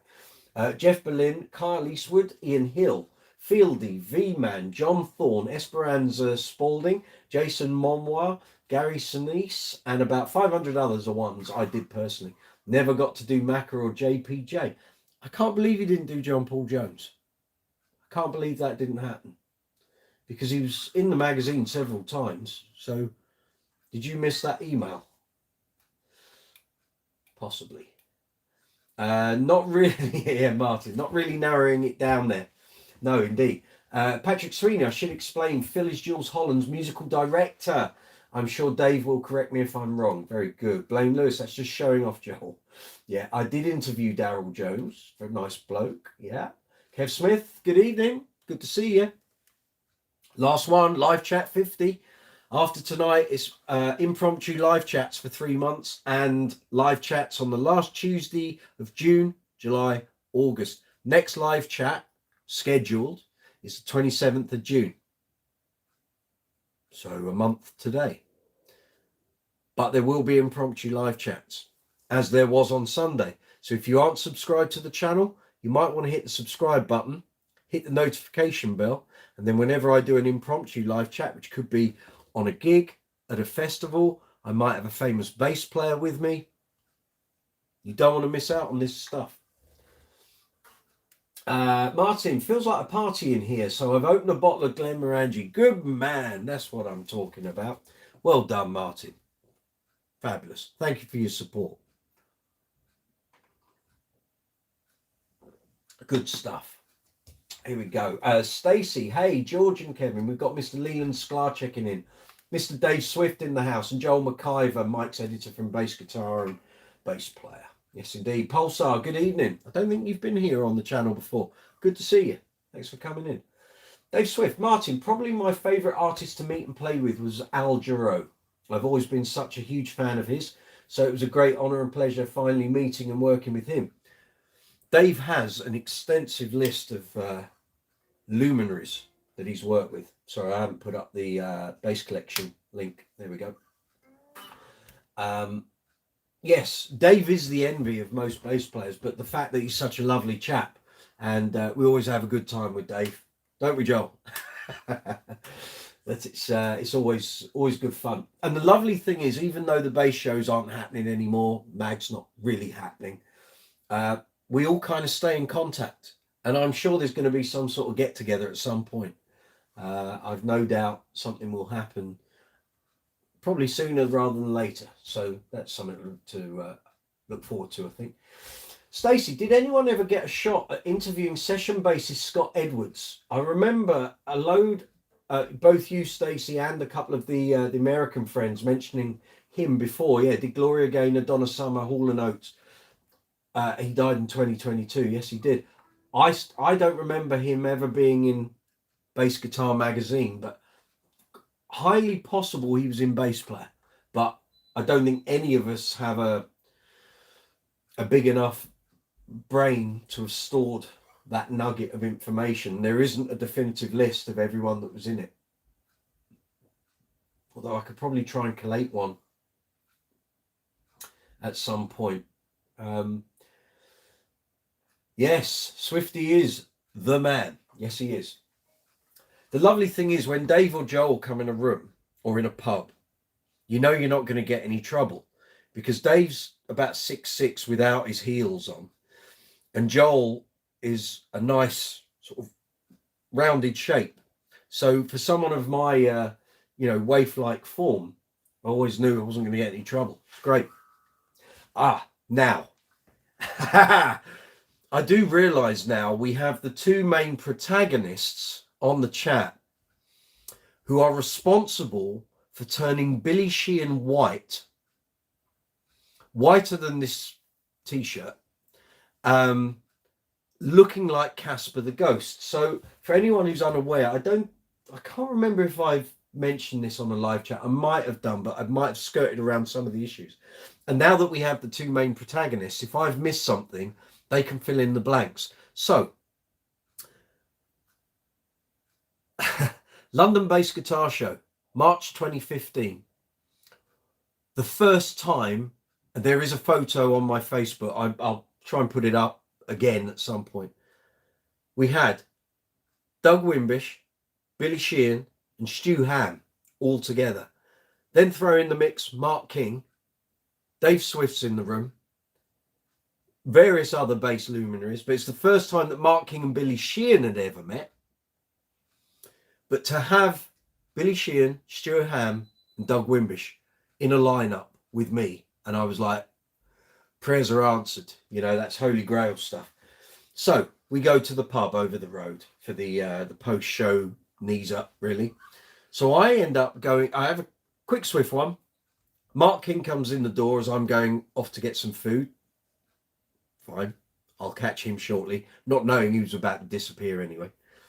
I go for dinner with Doug Wimbish and Dave Avenius from Aguilar. We go to a Thai restaurant down the road. We finish, we come back to the pub. I come upstairs and I find Joel, Dave Swift and Billy Sheehan at the bar. I look at Billy Sheehan and I think, he doesn't really look very good. I then get told that Dave has basically kept him drinking on pints of Trooper. Now, Dave's a tall bloke. Billy Sheehan's quite tall, but he's not built like Dave is, if you get my drift. And Dave is totally compos mentis. Nothing's touched the sides, really. Billy is barely coherent. At which point, I kind of start to enter the conversation, and Billy just sort of looks and goes, I think it's time I went back to my hotel. I feel a little fragile. He then sort of stumbled away from the upper bar and got to the stairs where he had to go down to then get out of the pub and across the road to the hotel. What he didn't know was the stairs are spiral. So he looks at this flight of stairs, and what he does is not just walk down the stairs and around, he spins all the way down. So he's actually going in like a spinning top around this spiral stairs. It's the weirdest thing. I've never seen anyone do such a thing since. I think Joel escorted him back to the Hilton. The next morning, he had a masterclass at 11 o'clock. I turned up at the show at about 9:30. He came in at about 10, and he was white with sunglasses on. He could barely speak, and it was the most he could do to put a cheese and ham sandwich down his gizzard. He really was not in a good place. And by about 2 o'clock in the afternoon, he was he was more there. The sunglasses had come off, but he was an absolute mess. So I don't know how you did it, Dave. You would have a better grasp of how many pints he went through. But funnily enough, at the end of 2015, start of 2016, he was doing a gig with the Winery Dogs at the Forum in Kentish Town, and he had a stinking cold, and I took a couple of bottles of Trooper along with me. I said, there you go, time to get started. And he was like, I can't be drinking that today. So he hadn't forgotten. Martin, I'm tagging Billy on this convo. Please feel free. He's more than welcome. He knows most of us on here. He may well do. Anything is possible. Dave, you don't need to apologise. it's left me with a lasting memory, and I can roll that one out for days. It's all good, at all. Blame Lewis. Those Scientologists can't hold their drink. Well, this is the thing. I don't think he had his drinking legs on that day, and I think he'd worked fairly hard during the day. He'd been at the show since the start, pretty much. I think it's about 10 o'clock. I think he came in. We worked them hard in those days. I tell you, we got our money's worth out, and they do interviews for us, masterclass, question and answer, live performance thing. They really did lots. And actually, I can discuss this with you because there isn't one pending, and Joel's on here. If you knew the amount of people we nearly got for the bass shows, you would fall off your chair. We would hatch plans in the car on the way back from the bass shows to who we would have the next year. So I kept advocating getting Mike Dirnt, but it was going to cost too much money. We couldn't tie it in with a Fender thing. Fender stopped attending the show, so they weren't bringing any celebs in, We tried to get Stanley Clark, but I think his financial requirements were fairly hefty, and he wanted us to fly loads of family over as well, so that made it not possible. We tried, there was a possibility on one show, I think it was 2016 or 2017, we were going for Larry Graham, Nathan East, and Marcus Miller. We could have got Nathan East and Marcus Miller, but we didn't have the thumbs up to start booking the attendees until too late in the day, and they were already booked on other things. Larry Graham, again, I think it was they wanted to ship him and the band and the family, and it was just too much, couldn't do it. Jack Bruce was going to be there 2014, then was kind of ill, couldn't do it, and he dropped out late, which is why Leland, Mr. Scar, attended the show. That was a late replacement. That wasn't the plan. Lee did a great job, as you'll know if you were there. Who else? John Tate. Well, actually, I'll take the credit for getting John Taylor to the bass show. That I remember driving in the car on the way back from 2013, and Joel said to me, "Who do you think we should get?" And my first thing was, get John Taylor, because it will put bums on seats. The Duran fan base will come out in their numbers for that. Next year, we've got John Taylor. Mike Dirnt was my other suggestion. And I think Marcus Miller. And there were a couple of... I remember advocating Bobby Vega. I remember that. I remember suggesting that. Oh, someone's just messaging. Bear with me a moment. There we are. Very good. Yeah, I remember advocating Bobby Vega, I think the year before, because his stock was rising. I think who else? That was the thing. We were going to try and make 2018 a best of British. We were going to get loads of very well-established British bass players. We were going to have, obviously, Glenn Hughes. We got Chris Childs. And then, the book was, who do we want to get? But it took so long for the publishers to say, right, start booking the people.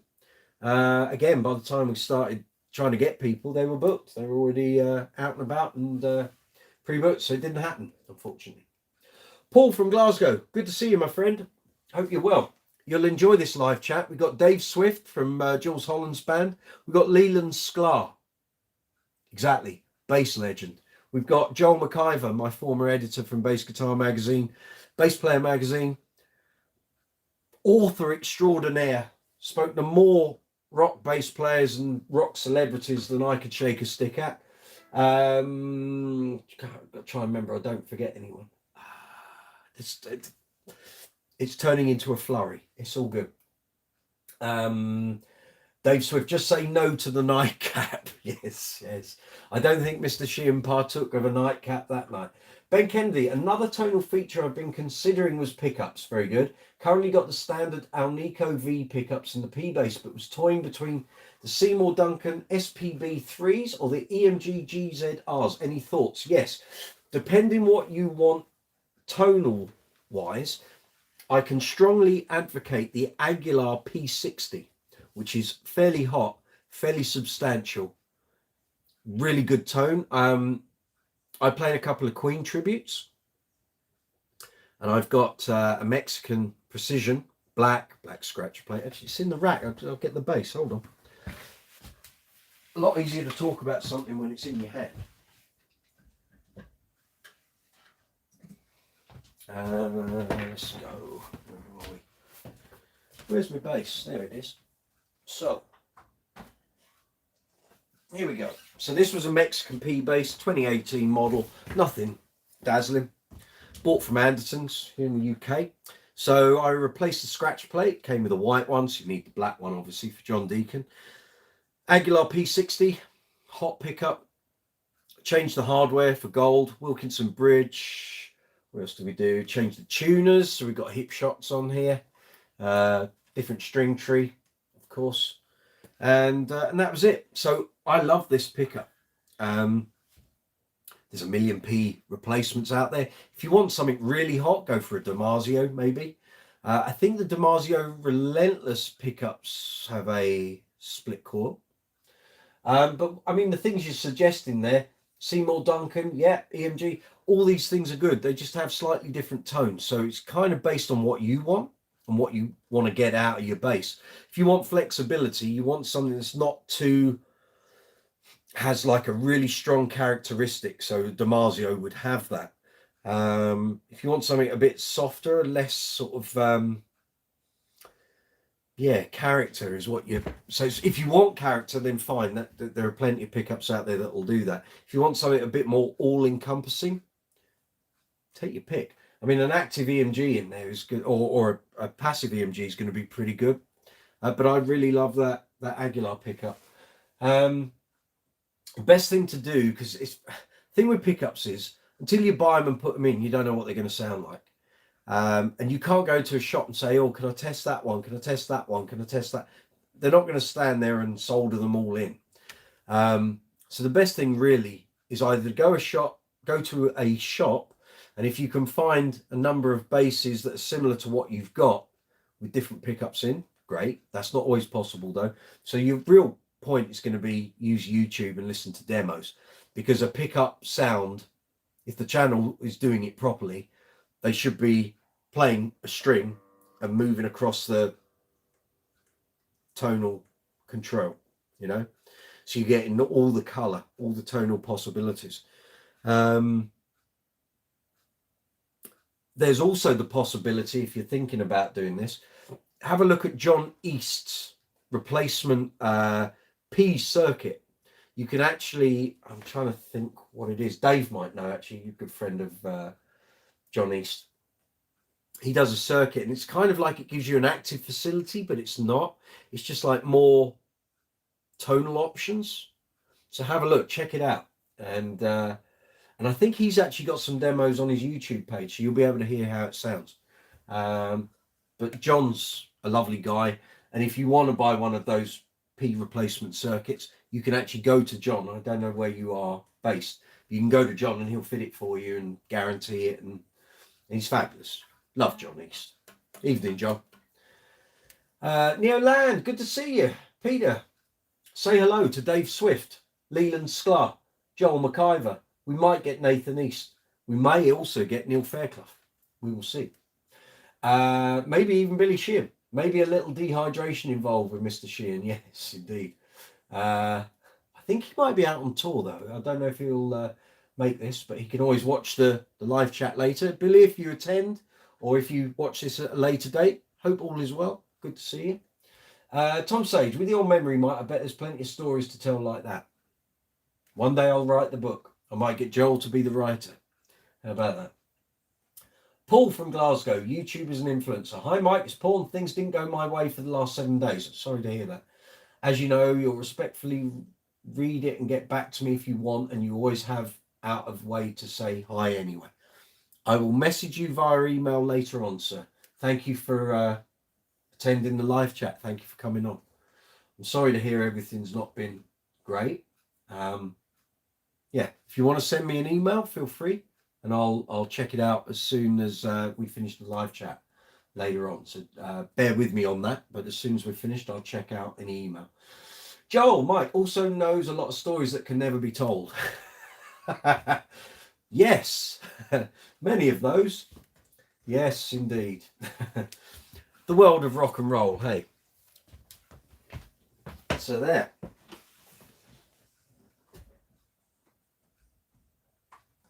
So let's have your questions for Dave Swift, Joel McIver, Lee Sklar, if he comes back on. And yeah, tell us how your son's getting on, Joel. So Joel's younger son has become a bass player, studying at BIM, I think, in Birmingham, and buying basses, getting out there, learning the ropes. So yeah, let us know how he's getting on. Blame Lewis sounds like a warning, Joel. Well, there's lots of stuff goes on, you see. I was trying to rack my brains earlier, trying to think what the most fun we had in magazine circles was. Going to interview Mark King at his London flat was entertaining. So Joel and I get off the tube. He's given us the address. There's just lots of flats and sort of tower blocks and stuff around. We're trying to work out where we are. And we're just walking past the shop that's kind of down the road from where Mark's place is. And we didn't look lost. We just were like, yeah, is it that way? It could be that way. And suddenly you get this, oi, lads. And you look up. Mark King's hanging over the balcony of his flat. If you want tea or coffee, you better bring some milk up because I've got nothing. So you go to interview a bass maestro and he hasn't even got the milk in. As it turned out, he'd been out the night before on the Rougeos in a hospitality box watching Fleetwood Mac at the O2. Yes, indeed. Bless. Joel, Tom is doing great. 17 years old, amazing bass player, way better than me. Well, see, I need to, at this point, I need to just quickly dive into Facebook because there's a video of Joel playing bass and it's quite wonderful. Let me just see if I can find it quickly because I absolutely adore it. So this is Joel getting his sort of jazz licks on. In fact, I need to go into your profile, don't I? That'd be easier. And it's just the look of sheer worry that yeah. I've got to find this and here we go. Excellent. This is an all-time favorite. Hopefully you guys will be able to see it even if you don't subscribe or follow Joel on Facebook, but I really got to post this up. So this is the face of a man, and I've been in this position myself thousands of times, and this is an absolute cracker. So please click on that link, and if hopefully you'll be able to see it, and it constantly fills me with mirth because I know exactly how he's feeling, and very often it is like trying to herd frogs with gloves made of jelly while your legs are tied together walking through cement. It's there was no one was going to win this, but it's an absolute cracker, and played on Jackson bass, pointy headstock as well. Fabulous. Martin Fay can never be told unless it boosts ratings, Joel. Joel, gigging tomorrow night in Birmingham. Good. Send him my best. Hope everything goes well. Yeah, bring the milk up. Exactly. Martin Fay. No, Mike has better judgment than that. Sometimes. Yes, that is your finest hour. And I've seen you play bass on numerous occasions. And I thought in the face of such, not hostility, but a hostile environment, I thought you played rather well. And at least the penny had dropped with you that basically no one here has a clue what they're doing, but you did. That's the role of being a bass player. Herd the sheep, corral them into your way of thinking, and the job will get done. Don't listen to the idiot that says it's an A section, a B section, 2 more B's, a C and a D. No. Paul from Glasgow puts Jacko to shame. Yeah. Paul from Glasgow. During this coronavirus, somehow my body's been riddled with cancer. Yeah. But I know it's built into all of us, and anything can trigger it off, like your partner's father's dad's name. I'd rather not say on here. Yeah. Yeah. So there we are. There we are. So I hope you, I mean, I can click on, I mean, I don't think you'll hear it because I've got headphones here, but I'm just seeing the face of a worried man trying to run through In a Silent Way by Miles Davis, you know. And I love the fact that you laugh your way through it, because it's almost like I can see the penny just go clong. This is going to be a complete mess. It's certainly up there in one of my most watched videos on Facebook. Yeah. That's exactly it. Because what you're doing is what every bass player does. Try to put some order into the situation. You know, if you've got circles and triangles everywhere, try and fit them into a square box. Just gives you some order, you know. I've seen you do that at bass show, so or things similar, as you know.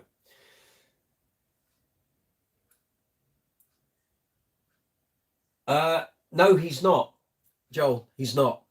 He's not. He's a real person.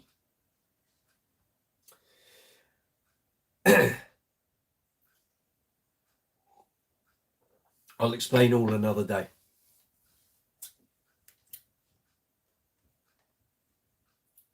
Yeah.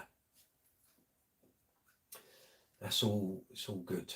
It's all good. Will McFingeradoo. Good evening. Welcome. Evening. Do you have any advice on how to get my electric bass to sound more like an upright? Dave Swift, over to you. That's the perfect question for Dave Swift. Dave, how does the man make his electric bass sound more like an upright? Well, hopefully Dave Swift will respond to your question. Dave Swift being a fine upright bass player with many a bass in his collection, would put mine to shame. And Dave very often on most gigs is playing both. So he would be perfectly placed to answer that for you. So while Dave comes up with a possible answer for that, what would I do? Do you have any advice to get my electric bass to sound more upright? Probably switch to flat wounds or excessively played in round wounds. You want as dead a tone as you can kind of get. If you're playing a passive bass, roll that tone control off a bit, probably quite a bit. If you're playing an active bass,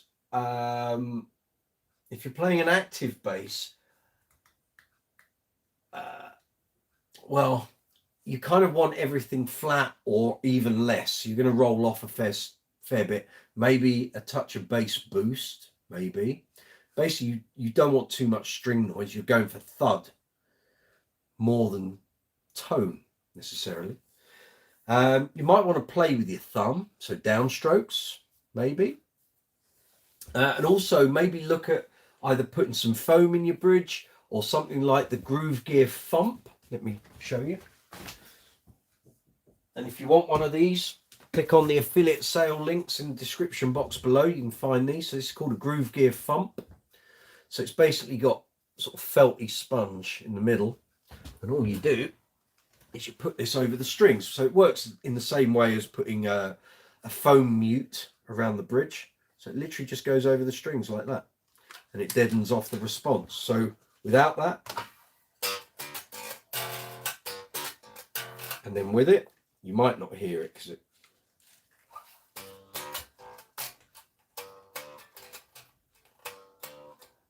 and there are a lot of muting devices like this. Some work really well, some don't. Check out any bass store, Amazon, Bass Direct, PMT, Guitar, Bass Gallery. All renowned bass suppliers will have contraptions like that. I see Dave has just responded, so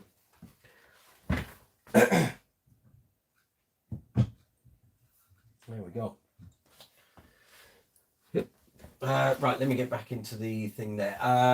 Paul from Glasgow, YouTuber's an influencer. I wanted to say hi as I was rushed into hospital on Friday, okay? But when you're in hospital, 2 days can seem like 4 weeks. I'm just one of those guys that waits to see how chat will go, just like you. Paul, I wish you the best, my friend. You know I do. My mum, Sue Brooks, my mum. Hello, mum. Mum, I've got your favourite person on live chat tonight, Lee Sklar with the beard, all the way from US of A. He's here, dropping in intermittently because he's in the studio. So if you want to say hello and how much you enjoy the interview video that I did with him, you can. My old editor is on here as well. Dave Swift from Jules Holland's band. You see Jules Holland on TV. Dave is here. So yeah. Blame Lewis. Joel will get his own back when Mike starts learning his fretless. Well, that's going to make for a hell of a series, I'll tell you. If that doesn't get some clicks, I'll eat my hat. Martin Fay, good to see you dropping in, Paul. Sorry to hear about your troubles. Thank you, Martin. Dave Swift, everything Mike said. Flat wound strings will help greatly, but also some form of muting, be it with the side of your picking hand and play with your thumb. Paul, we are quite similar and alike together. I found out bass players to be actually deep thinkers, whereas lead guitarists just want to destroy themselves as soon as possible. Yeah, sounds familiar. But so do other bassists and lead singers. Yeah, true. Dave, and either a fretless bass and or a semi-acoustic bass will help too. Electroacoustic basses, I've got, so I use a Washburn AB40. I've also got a cheaper AB10 as like the backup. They work great. So I've got half wounds on those. I roll the tone control off. One of them's got EQ, one's got tone control.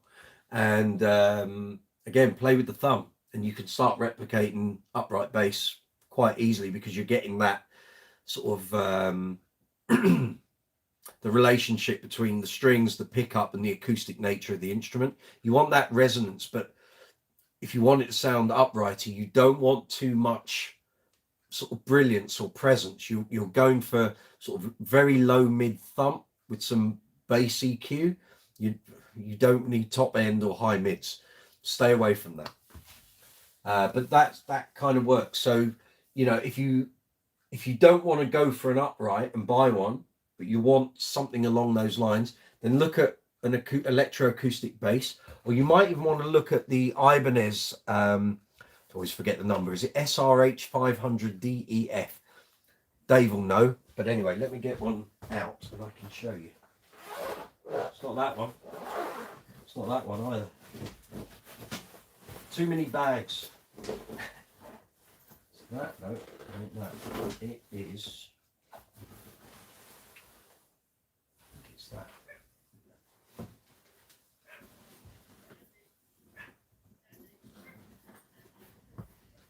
It is. Yes, it is.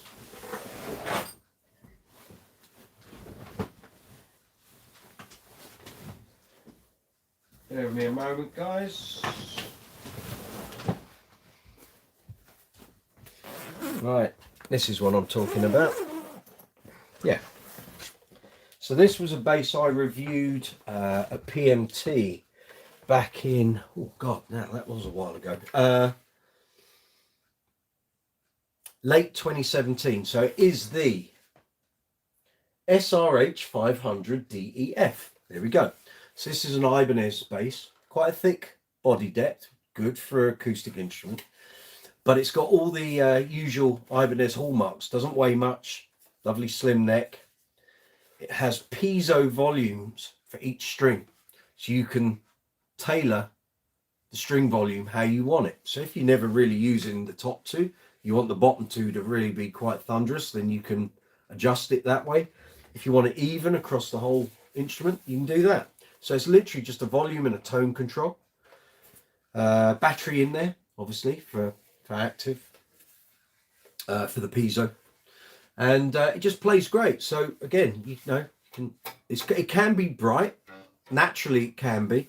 It's got flat wounds on it. It's got D'Addario's on it at the moment. And I always thought this would make a great fretless, and then they brought out a fretless version.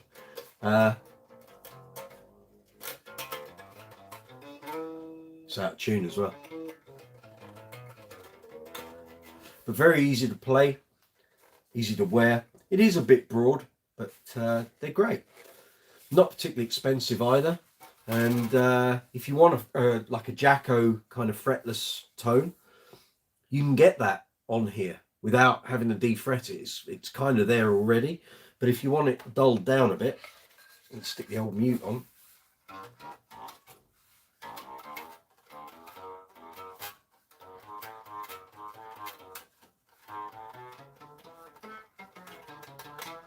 I'm not playing with my thumb, so you get more.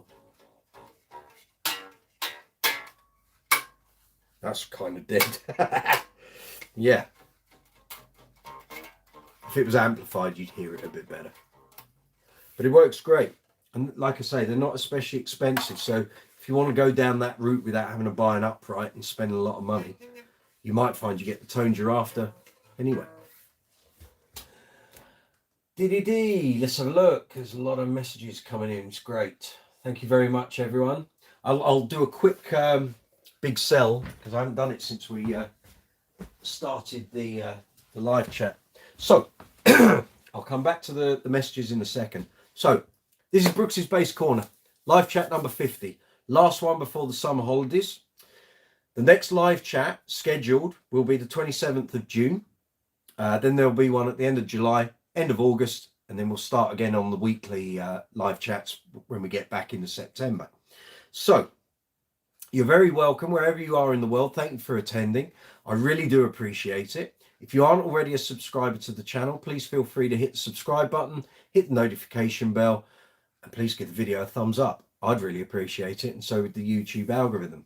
So if you've not been on a live chat before, welcome to Brooks's Bass Corner. I'll give you a quick run through of what the windows and the sections are. Then I'll tell you what's in the description box, what's in the live chat window, and we're good to go. So this is the video window that you're watching. If you're on the mobile app, directly below is the live chat window. If you're on the desktop version, it's that way. How does it work? Put your cursor, pointer into the live chat window, type your question or comment, press send, comes up on my screen, then I can reply to it. At the bottom of the live chat window is an emoji icon. Feel free to give that an absolute leathering. That's a good indication to the YouTube algorithm that people are getting involved in the chat, enjoying the chat, generally getting involved. So feel free to do that as much as you wish. Next to it, you'll see a dollar symbol. That's called Super Chat. That allows you to make a financial contribution to the channel. You don't have to. The videos are free to get involved, free to watch. But if you like what we're doing, you like what we do here on the channel, if you want to help out, keep the algorithm wheels lubricated and oiled, and we can keep the channel going for as long as possible, feel free to make a contribution that way. The channel is monetized, so every video here on the channel is monetized. Underneath the video window, you'll see a row of icons. There's a thumbs up if you're enjoying the video. There's a thumbs down. If you don't enjoy the video or you don't like the way I present or what have you, please leave a comment. Let me know what you don't like. I can't improve it or make it better if you don't tell me what the problem is. Next to that, you'll find the share icon, so you can share this out to social media, email, websites. There's a save button, so you can watch a video at a later date. And next to it, you'll see a love heart with a dollar symbol in. That's called Super Thanks. Works exactly the same way as Super Chat. So again, if you like a particular video here on the channel, you like what we're doing, you like the content, the reviews, the demos, the interviews, the features, the YouTube shorts, the live chats, if you'd like to help the channel out, helps to pay for all the things that keep the channel going, feel free. It's very much appreciated. So we've done subscribe, notify, like, and share. So underneath the icons, you've got the video window, the icons. Underneath that, you will see, hopefully, the merchandise shelf. So this is a feature within YouTube that allows you to buy merchandise as you see it on the screen. So I'm looking at my screen on YouTube here. There's a long sleeve t-shirt, there are mugs, there are water bottles, there's bags, there's 150 items for every design. This is a long sleeve baseball shirt with the multicolored base logo. We've got caps, We've got Ringer t-shirts with the exploding bass logo. We've got mugs, just like this one. We have mouse mats. There are phone cases. There's socks, hoodies, sweatshirts. No pants yet, unfortunately. Right, what we've got, a bunch of clothing here. And give you a quick look at what we've got. The regulars have seen all this before. So we've got the exploding bass on a sky blue premium t-shirt. We've got the long sleeve navy shirt with the multicolour bass logo and the sunset text. We've got exploding bass on a peacock blue premium shirt. We've then got the quotes shirt. Tip the bass player. They're the reason you're dancing. On a very fetching green. I think that's a premium shirt. I think so. And then we've got, just like this, the multicoloured bass logo on a royal blue standard t-shirt. Quality is outstanding. I'm really pleased that we went with Spreadshirt and Spreadshop. Everything that I've received in terms of samples has been fabulous. Those of you who've bought merchandise, thank you so much. I've heard no complaints. Caps are great. T-shirts are great. Hoodies seem to be going down very well. The mugs are fabulous. The 2 mugs we've got have been in and out of the dishwasher constantly. They haven't faded. The merchandise that has been washed in the washing machine hasn't faded. The prints haven't come off. It's all good. So if you want to help the channel out, the merchandise shelf is one way you can buy the merch. The other way is in the description box. You'll find merchandise links directly to the stores. So there's a UK and Europe store. There's a US and worldwide store. There is 20% off all merchandise worldwide on both stores from 1st of June, which is Thursday, through till the 5th of June. And on the 21st of June is a 25% discount. I've not seen that come up in the whole time we've been doing merch. That's the biggest discount I've seen. So feel free, if you'd like to buy some merch today, you can. If you want to hold on till Thursday through till next Monday, it's 20% off. If you want to hold on till 21st of June, it's 25% off. There we go. Underneath the merch links, you'll find affiliate links for Thomann, Amazon UK and Amazon.com, Gear for Music and Andertons. How do affiliate links work? If you've got a bass related purchase you might be thinking about, maybe a new bass, new amp, pedals, combo, speakers, picks, effect pedals, gig bags, leads, strings, cleaning materials, Ernie Ball musicians toolkits, just like this one. Maybe you're thinking about getting one of those. So if you're traveling abroad doing gigs, you can take that with you. And if they're hiring a bass in for you, you can set it up how you want it. You don't end up with one with a banana neck. So if you've got any bass related purchases, click on the affiliate links to the various retailers, take you through to a Brooks's Bass Corner referral link or to the storefront that I've created for you, or it will on Thomann and Amazon, and find the item you're looking for. Feel free to have a mooch through the different sections. So I think on Amazon and Thomann I've created pedals, a pedal section, an amp section, cleaning materials, strings, basses. Kind of, I've broken it down into categories. Find the item you want, put it in your basket, go through with the purchase. Once the item comes to you, the channel then receives a very small affiliate commission and it will keep the channel going. So even if you don't like the merch or you don't want to do a super chat payment or super thanks payment, even just buying a set of strings through the affiliate link will help the channel. So if you need new strings and you're going to buy them anyway, you can help the channel out in that way. There we are. That's the big sell. I will now come back to the messages. I can see things are fairly busy. Okay. Yep, got that bit done. Got that bit done. Joel, nice to meet you, Sue. My editor talking to my mum. Your son is an example to us all. You haven't seen me on a rough night out. Actually, you have, but that's another story. Lewis Wingrove, the beard gives his superior bass playing magic. We're talking about Lee Sklar here, I think, and probably Swifty. Is the secret in the beard? I'll let you reply to that, Dave, and Lee, if you're there. Mum, oh, I'm so excited to hear who will be on. Thank you. Martin Fay, alas, Lewis Wingrove, I have a beard but suck at bass. It's all in the practice, Martin, so I'm told. However, I compensate for a lack of skill with huge enthusiasm. That'll get you far. Don't worry about that. I've made a career out of it.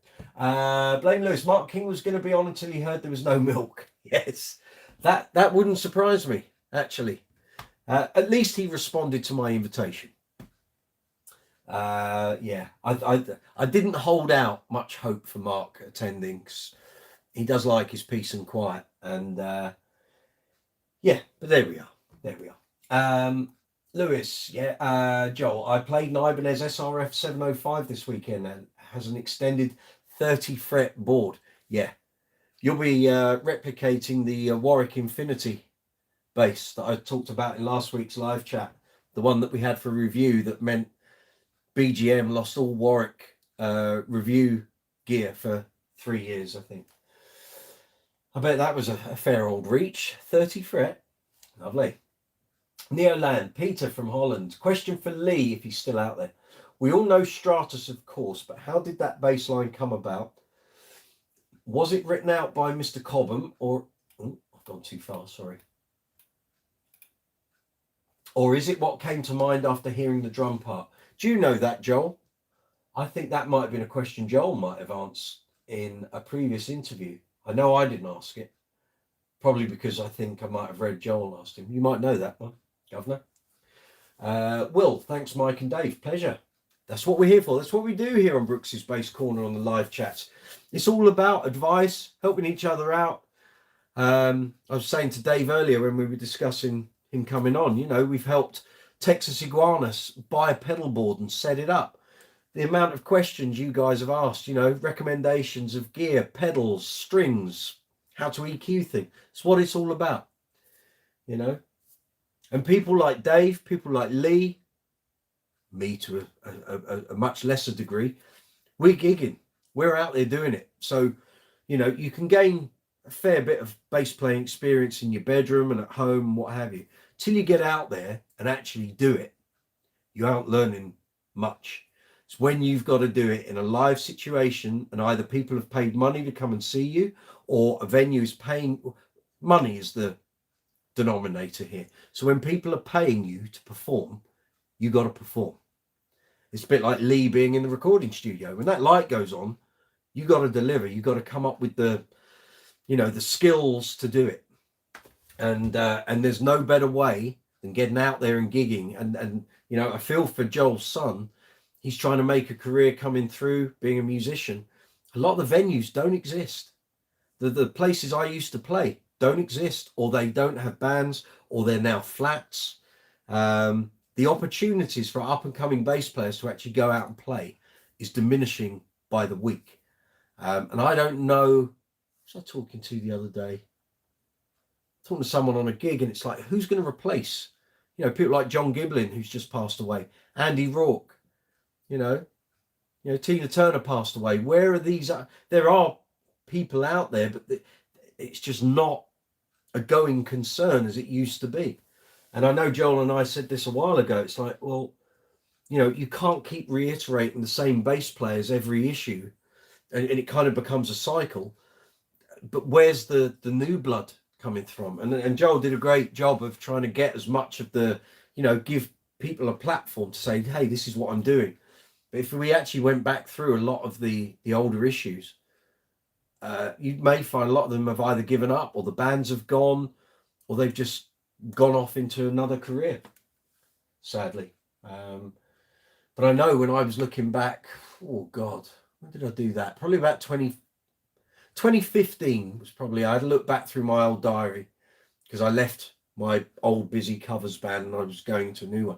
I was looking at the venues that I used to play in the Busy Covers band, and easily 80% of those venues, when I was looking back in 2015, weren't even around anymore. So it's like, well, what are you going to do? And here in London, if you're in a covers band, there aren't that many paying venues anymore to be doing covers. I kind of came in on the tail end of what was a very vibrant covers scene. And now I look at it and it's like, you couldn't do 4 paid covers gigs a week if you were relying on pubs and clubs. You're going to be looking at private bookings, weddings, parties, and maybe one sort of pub club date here and there, if you're lucky.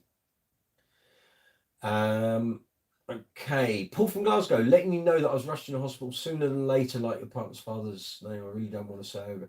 And even on your email address, I'm not keen. No, on my email address is fine. On YouTube, don't, but on email's fine. I'm the only one seeing the emails, Paul, so it's cool. Lewis Wingrove, I use Seymour Duncan foam for perfect damper on my strings. My buddy Eric better buy some more pickups soon. I'm running out of foam. You're playing too hard, Lewis. That's what's happening there. Then we've got Stacey giving the emojis a leathering. Excellent. That's what we like. Paul, I'm still here, but since Friday, I actually didn't realise I haven't said hi to you, but I know you respect me and my opinion, whether you agree or not. I was rushed in the hospital and I'm still here. I'm pleased you're still here, Paul. Excellent. Georgie Liardis, same here, Martin. That's obviously to an earlier comment. Paul, certain conditions have advanced quicker than I expected, and we need to sort out my bass collection for you to have. I respect your call. Okay. Okay. Let's just do that one. Dave Swift, I was hoping my beard would make me look more intelligent and sophisticated. It's a work in progress. I can't remember you without a beard, Dave. I really can't. Actually, no, I do. The one time when I met you, the very first time, actually twice. First time at Bernie Goodfellow's workshop in Croydon, when you came in to check out the EBS stuff. And then when I bumped into you in the jazz section in HMV on Oxford Street, which would have been mid-2000s. You didn't have the beard then.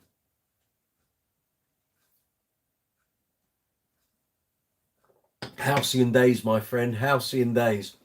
Yes, indeed. Martin Fay, the whole culture around music has changed. People now seem to treat music as an entitlement rather than an art. Yeah, especially in this country. They aren't willing to pay for the end product of all that effort. Yep, totally. Funnily enough, I used to do quite a regular thing in Nice, in the south of France, and you always got treated really well in Europe as a musician. You get looked after, you get fed, watered, accommodation, good gear, and they treat music as something to be respected. You don't get that in the UK. And a lot of certainly people who are going out don't go to a place because there's music on. That's just a byproduct that it's there. It's a shame. It is a shame. Kevin Smith, have you played at the Cavern in Rains Park, Southwest London? I haven't ever, which is rather weird because I'm from Southwest London originally, and I went to school in Rains Park, at Rains Park High. So no, I've never played in the Cavern yet. Not something that's happened. They have live gigs 5 nights a week. Have they always had 5 nights a week, or is it a recent thing?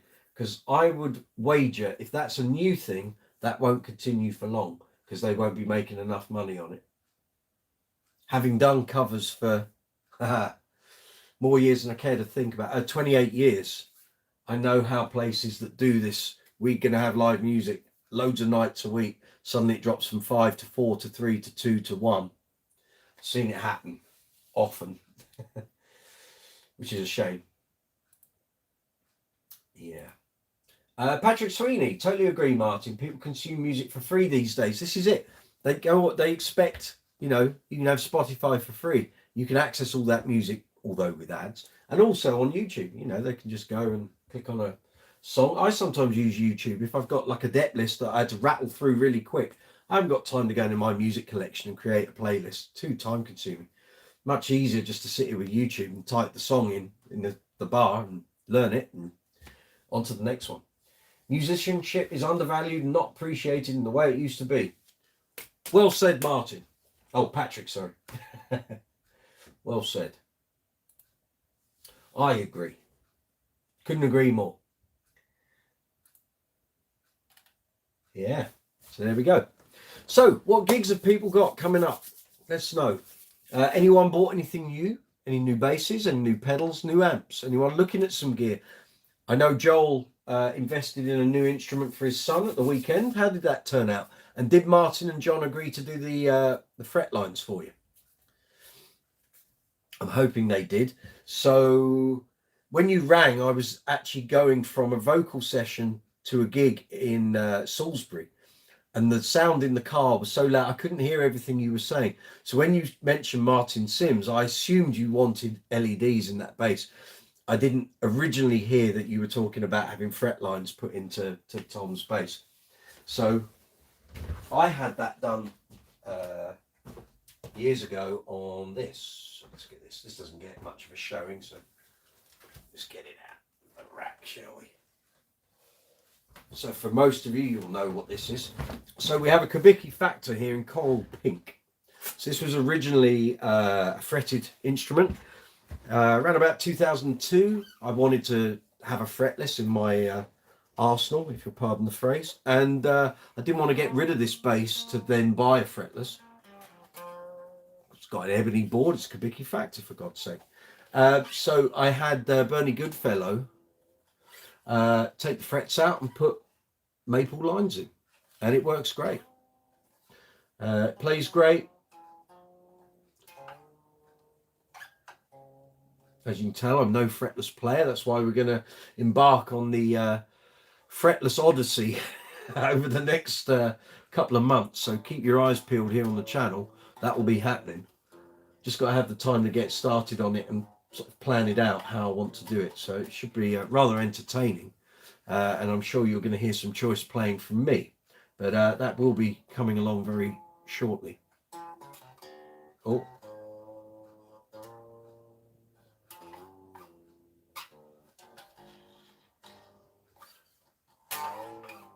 And all of that. So yeah. So if you haven't seen this, you can actually find out all about it on the bass collection video that I posted the link for earlier on in the live chat. I bought this on the same day. It's funny, the amount of times I've got tickets to go to a gig in London, I end up buying a bass on the same day. So this was May 1991. I was going to see Mr. Big's first ever show in London at Hammersmith. So Lean Into It had just come out. And earlier in the day, me and Jamie Fisher, who I mentioned earlier, drumming friend, we went shopping. I had no intention of buying a bass that day, but walked into Sutakina Music in Denmark Street, and this young lady was there. I went to Soho Soundhouse. They had a red one, a black one, a white one, and a blue one, and the guy would not match the price. And so in the end, I thought, you know what? What's so wrong with a coral pink bass? Caused me no end of problems through my career. But anyway, I'm the one laughing now, because this is quite a collectible colour for a Kubicki, and price just keeps going up. So yeah, and it's all good. So I end up buying this bass, and I didn't take it with me to the gig. My dad picked it up a couple of days later, because we lived on the south coast at the time, but he worked in London.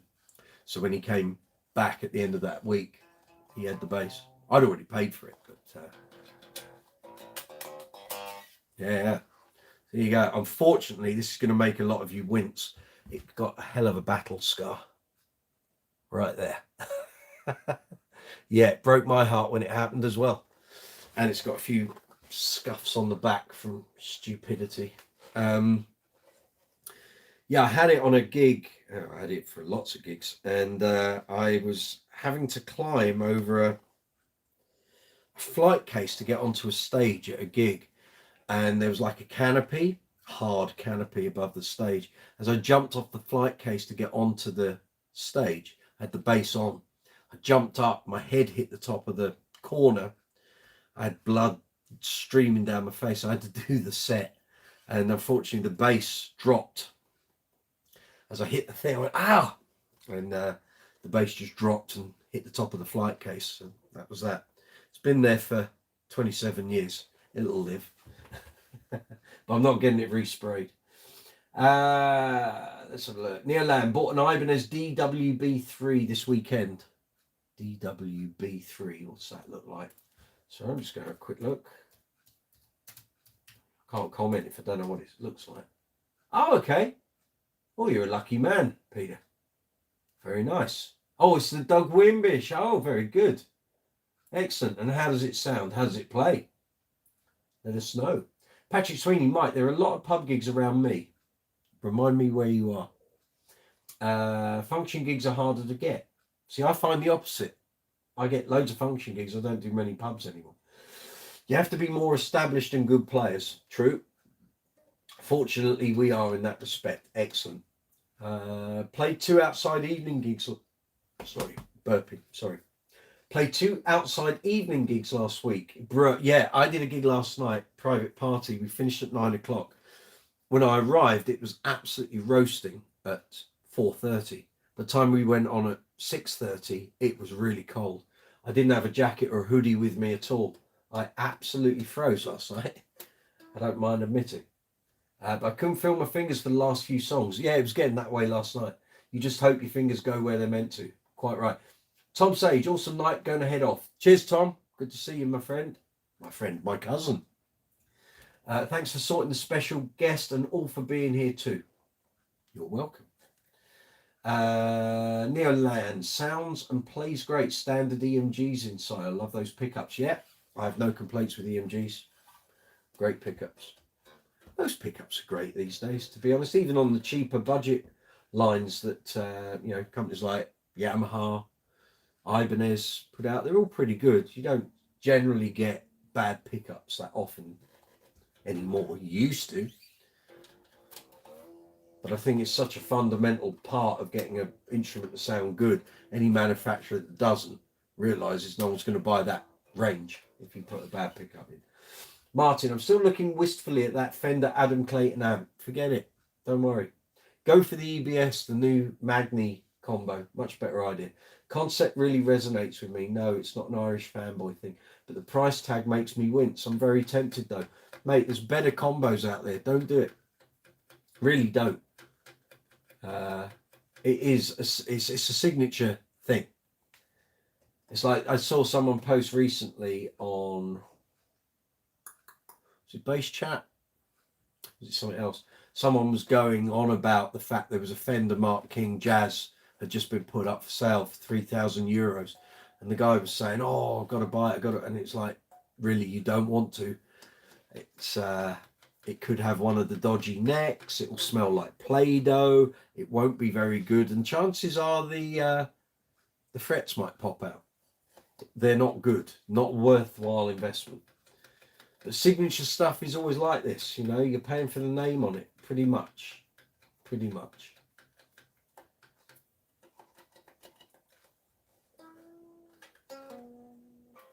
But yeah. Yes, indeed. So what are people's plans over the next 3 months? Because we won't be doing regular weekly live chats, but as I've said, there'll be one on the 27th of June. Then I can actually tell you the others, although I haven't scheduled them in on YouTube yet. So we're looking at 27th of June. We're looking at 25th of July. And then the August one, there's quite a gap between those. So August is the 29th, which is the day after the bank holiday. So we'll do that. And then, fingers crossed, everything being right with the world, we'll try and get back into a regular weekly live chat slot on around about the 5th of September. We will see. And then we'll pick up where we left off. But as I've said, there will be impromptu live chats through the summer. So if you want to know when those are happening, you need to hit the subscribe button, hit the notification bell, and then you're going to get notifications whenever I start an impromptu live chat or I schedule one in. But those are pretty much determined by whether there's any Wi-Fi or mobile internet connection where I am. So if there's one of those two things, then we're okay. But if there isn't, then we're kind of scuppered. But I did one on Sunday. So for anyone that hasn't seen that or doesn't know what the hell I'm talking about, I did a gig on Sunday at Box Park in Wembley And we did an impromptu live chat while we were there. I had good mobile. We had Wi-Fi. That's right, we had a good Wi-Fi connection there. Here's the link to that, so you can see kind of what I got up to on that, up until the point that I had to come off because I was getting phone calls and I had to take them. And I'm glad I did, because it led to last night's gig. Martin, I'm not working for the month of July. Planning on a bike trip around Ireland on the UK and lots of live gigs. Excellent. If you head down southeast, let me know. Paul, that base does look like a landing strip has come early. I just got on your YouTube to get used to need inform you and rather not sound here about your private life on here. Quite. Very good.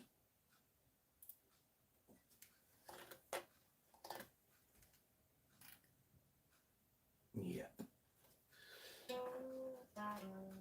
But this, once I get the fretless thing going, this could well make an appearance as well. The reason for getting the bass center jive bass was I didn't want to rip this fingerboard up learning fretless from scratch, because until you've kind of got the touch for it and your intonation's right and you're playing sort of confidently, you're going to spend a lot of time woodshedding, and I didn't want to do it on this because this is now getting into investment territory, even with the bash and the knocks and scratches here on the back. So yeah, but once I can get my fretless playing together, this might well be a regular feature on the series. We will see.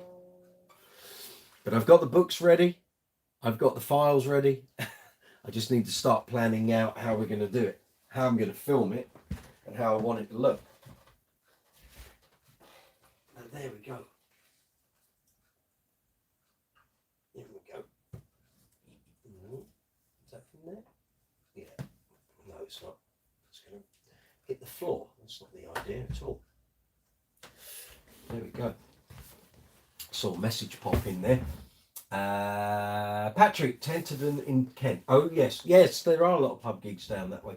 See, they don't tend to appeal to the London players, because by the time you get out there, you've spent all what you're going to earn on the fuel. It means we can get to all the coasts and up to London easy enough. I hear. Dave Swift, glad to see you've recovered from cataloguing all those issues of Bass Player magazine, Mike. It was hefty, Dave. It was more actually the reason we took that on was that first issue that handed over from BGM to BP. Joel wanted 100 covers, so that was a bit of work in itself. And there was also a feature in that same issue where there was like 100 tips on being a bass player. So basically I had to go through loads of those issues and pull out the salient quotes. So basically Joel said, can I have something from Flea, something from Mark King, something from Billy Sheehan, Chris Squire, Jack Bruce, John. And so it was like I had to go through those certain issues and pull out those quotes. And that's what made that up. And then it was a case of, then we had COVID, obviously. And you and I were trying to, work our way around that, so that, while we weren't allowed to go anywhere, I couldn't bring them back to you. And then I think there was one other there was another mag project that needed some stuff out of there. And yeah, but it was interesting looking at all those sort of old issues and the old content. It really was a great mag when it started. It really was. It's just a shame it became what it was kind of before it came over to us, because I can remember going in WH Smith's and just thinking that magazine is so thin and it's full of adverts. There really wasn't a whole lot of content in there. Paul, let's just say we need to sooner or later, and you really need to say yes, that's okay. Yes, Paul. Very good. Yes, sir. Let me just put that in there. 2 seconds, guys. Yeah.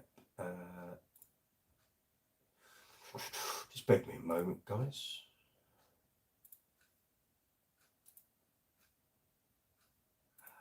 Go. That's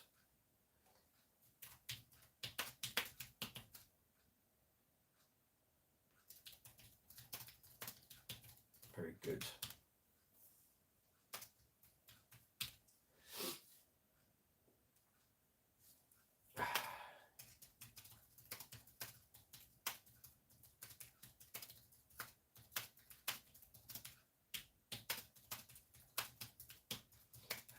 Yeah.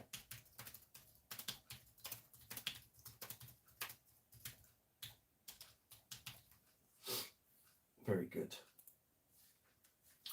Right. Paul, if you check your email, I've just sent you an email.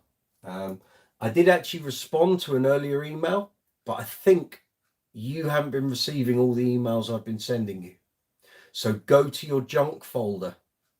I think there'll be some emails in your junk folder, Paul. So yeah, check that, because I've been sending you emails and I don't think you've been replying to them, and I don't think you've been seeing them. George Iliadis, yes, the gaming industry in Melbourne has destroyed the live music scene here.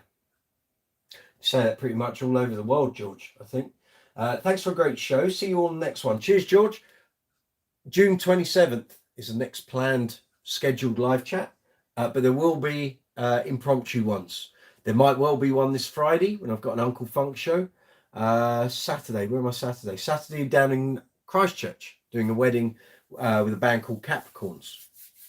And then next week we've got a big one, Cambridge Club. Actually, just go quickly through the calendar in case any of you are nearby any of the gigs and you'd like to come along. June the 9th, I'm at Cambridge Club. So I'm with Uncle Funk, Uncle Funk's Disco Inferno that night. We're supporting Grace Jones at Cambridge Club Festival. Saturday the 10th, we're at Soultasia Festival in Malden in Essex, and we're on early. We're on at 3:25.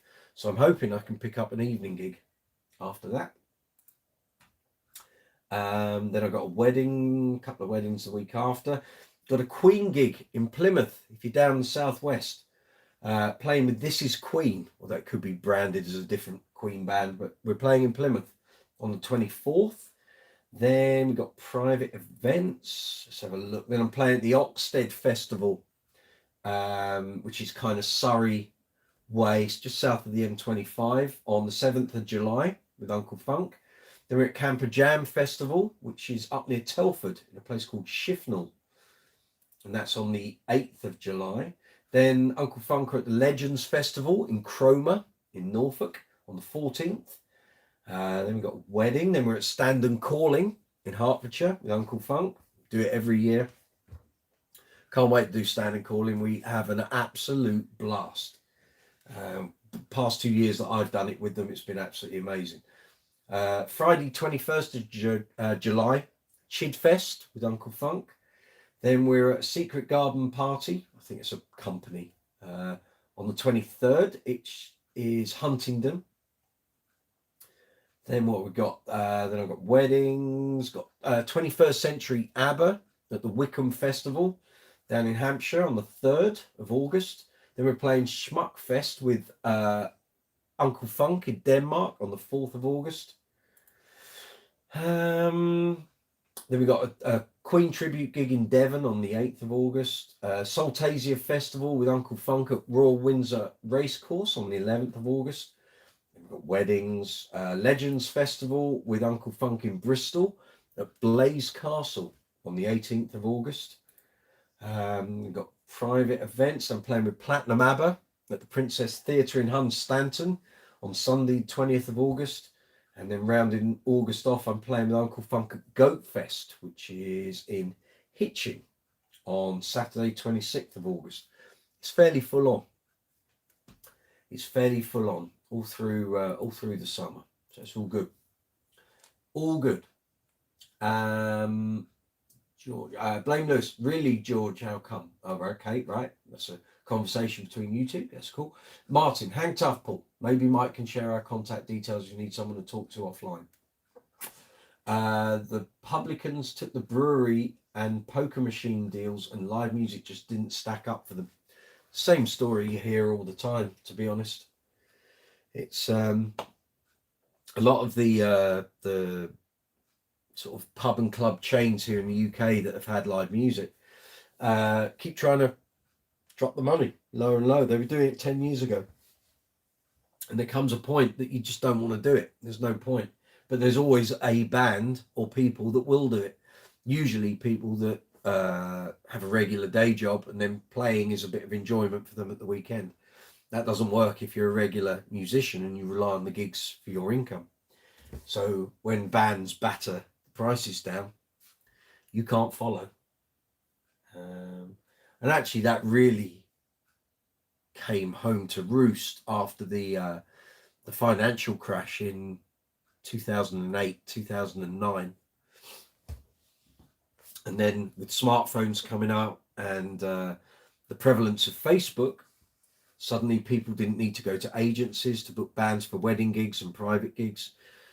Pubs and clubs could search for their bands online and go for the cheapest option. So they say, we need a band for Saturday. And bands would say, well, we'll play for 200. Another one would say, well, we'll do it for 150. Diminishing returns. You've got to hold your hands up, walk away from that point. Makes no sense.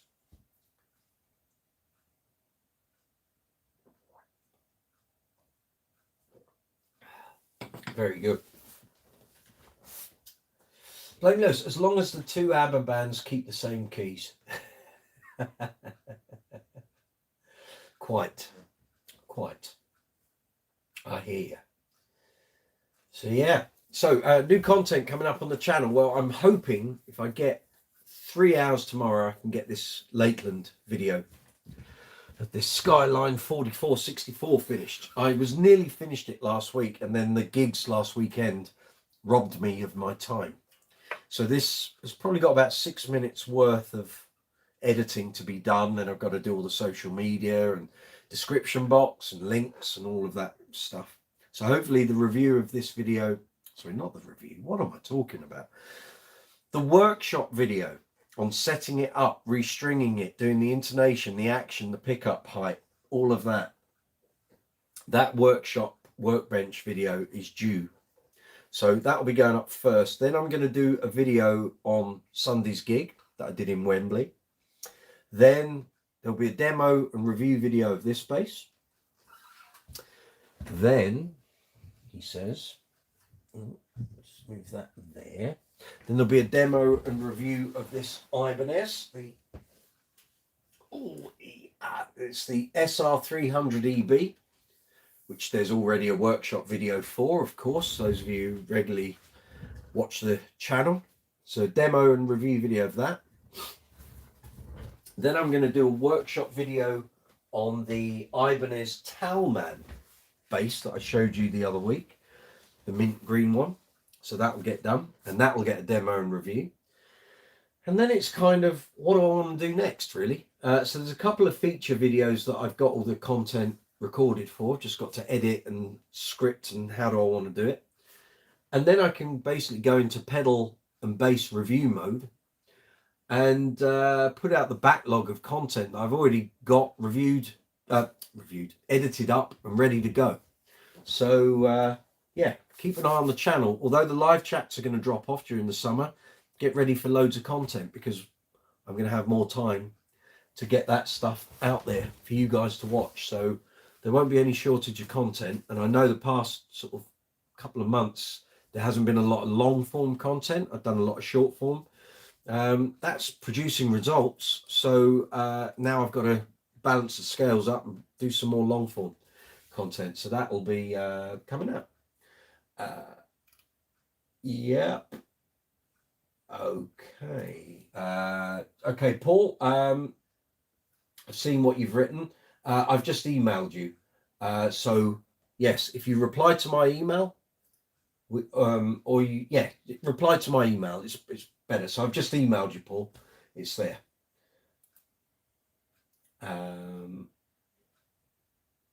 Yeah, cool. Okay. Martin Fowler's about to ask saying about the Lakeland setup video. Looking forward to it. It's annoying because I had everything almost ready to go, and then what happened was all the gigs over the weekend came in literally within a day and a half of each other, and I had to try and juggle what I was going to do and how I was going to do it. And I was running out of time. So all the editing, literally, I just had to stop, get the gig stuff dealt with, and the backing vocal session as well that I did for Uncle Funk. And we had to get all the harmonies sorted out. So it's all good. Joe Goose Bass, good to see you. I can't join you this evening. I'm just in the middle of moving house. Have a great stream, Mike. Cheers, Joe. You've missed a good one, so I suggest you watch this at a later date. Obviously, you know how to do all that. So yeah, I'll catch you on Messenger, and we'll have a chat. Martin Fay, it's a good problem to have. Yeah. It's about us, Lakeland. Yeah. So yes, Martin, the Lakeland video is imminent. I want it done. But what I didn't realise was I had so much content that I filmed when I was doing it on the workbench. So there's a lot there, and trying to break it all down, but keep the stuff that's relevant and salient was taking time. But there we go. Stacey, I saw this quote from Leland Sklar and thought it was spot on. If the drummer doesn't swing, let him serve French fries in McDonald's. Correct. I'll subscribe to that. Absolutely. So Joe Goose, we've just done. Take it easy, Joe. Best of luck with the house move. I don't envy you. I've done all that before. Martin, we've done. Neo Land, Peter from Holland. I'm turning in. Thanks for everything. See you. Thanks, Peter. Take it easy. See you soon. See you on the live chat at the end of June. Hopefully see you on the impromptu live chats. I'll probably see you on Discord, hey? Very good. Thank you. Thank you for attending. Much appreciated. Very good. Yeah, good.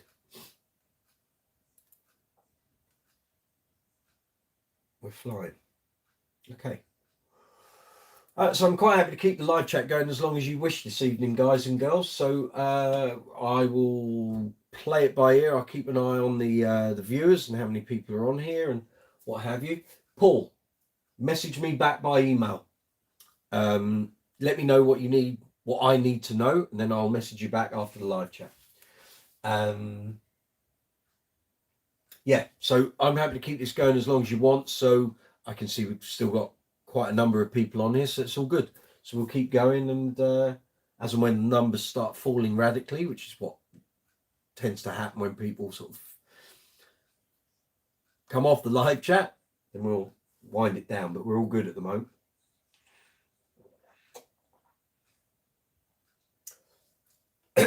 Stacey, tell me, can you see the merchandise shelf? Because I can see it here on mine. I just want to check that you guys are seeing it as well. So actually, looking as a general YouTuber, not from within my creator studio, I can see it's the video window, then the description box, then the merchandise shelf, then the comments section. Got it. Right. Lewis Wingrove, damn Ampeg just discontinued the Pro Neo 15 cab. Were you thinking of buying one? Are they just not doing 15-inch cabs anymore? Can't believe that. That's part of the Ampeg sound. They're 15-inch cabs. Stacey, yes, it's there. Large and in charge. Very good. I'm just having a scroll through because for many months the merchandise shelf didn't work, or it was there, but it had very few products in it.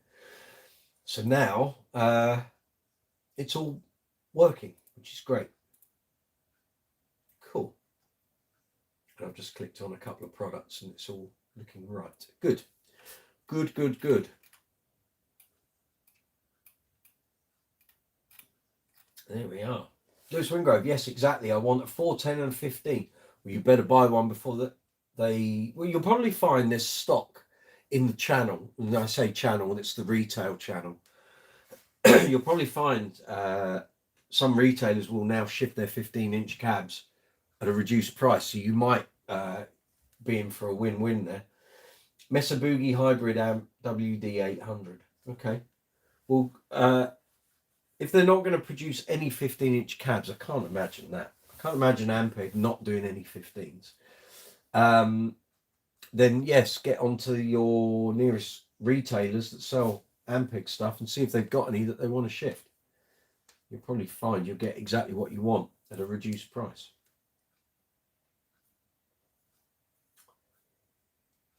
Normally these things get discontinued because there's a new alternative product coming through. So it might well be maybe they're going to do Neo 15s, or if they probably already do. I'm a bit out of the Ampeg loop, to be fair. So yeah.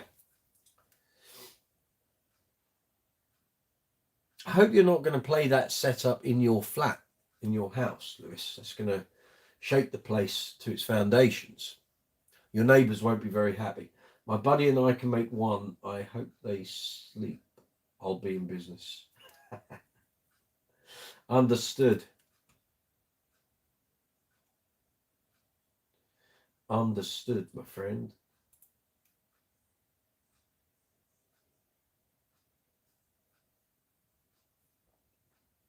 I hear.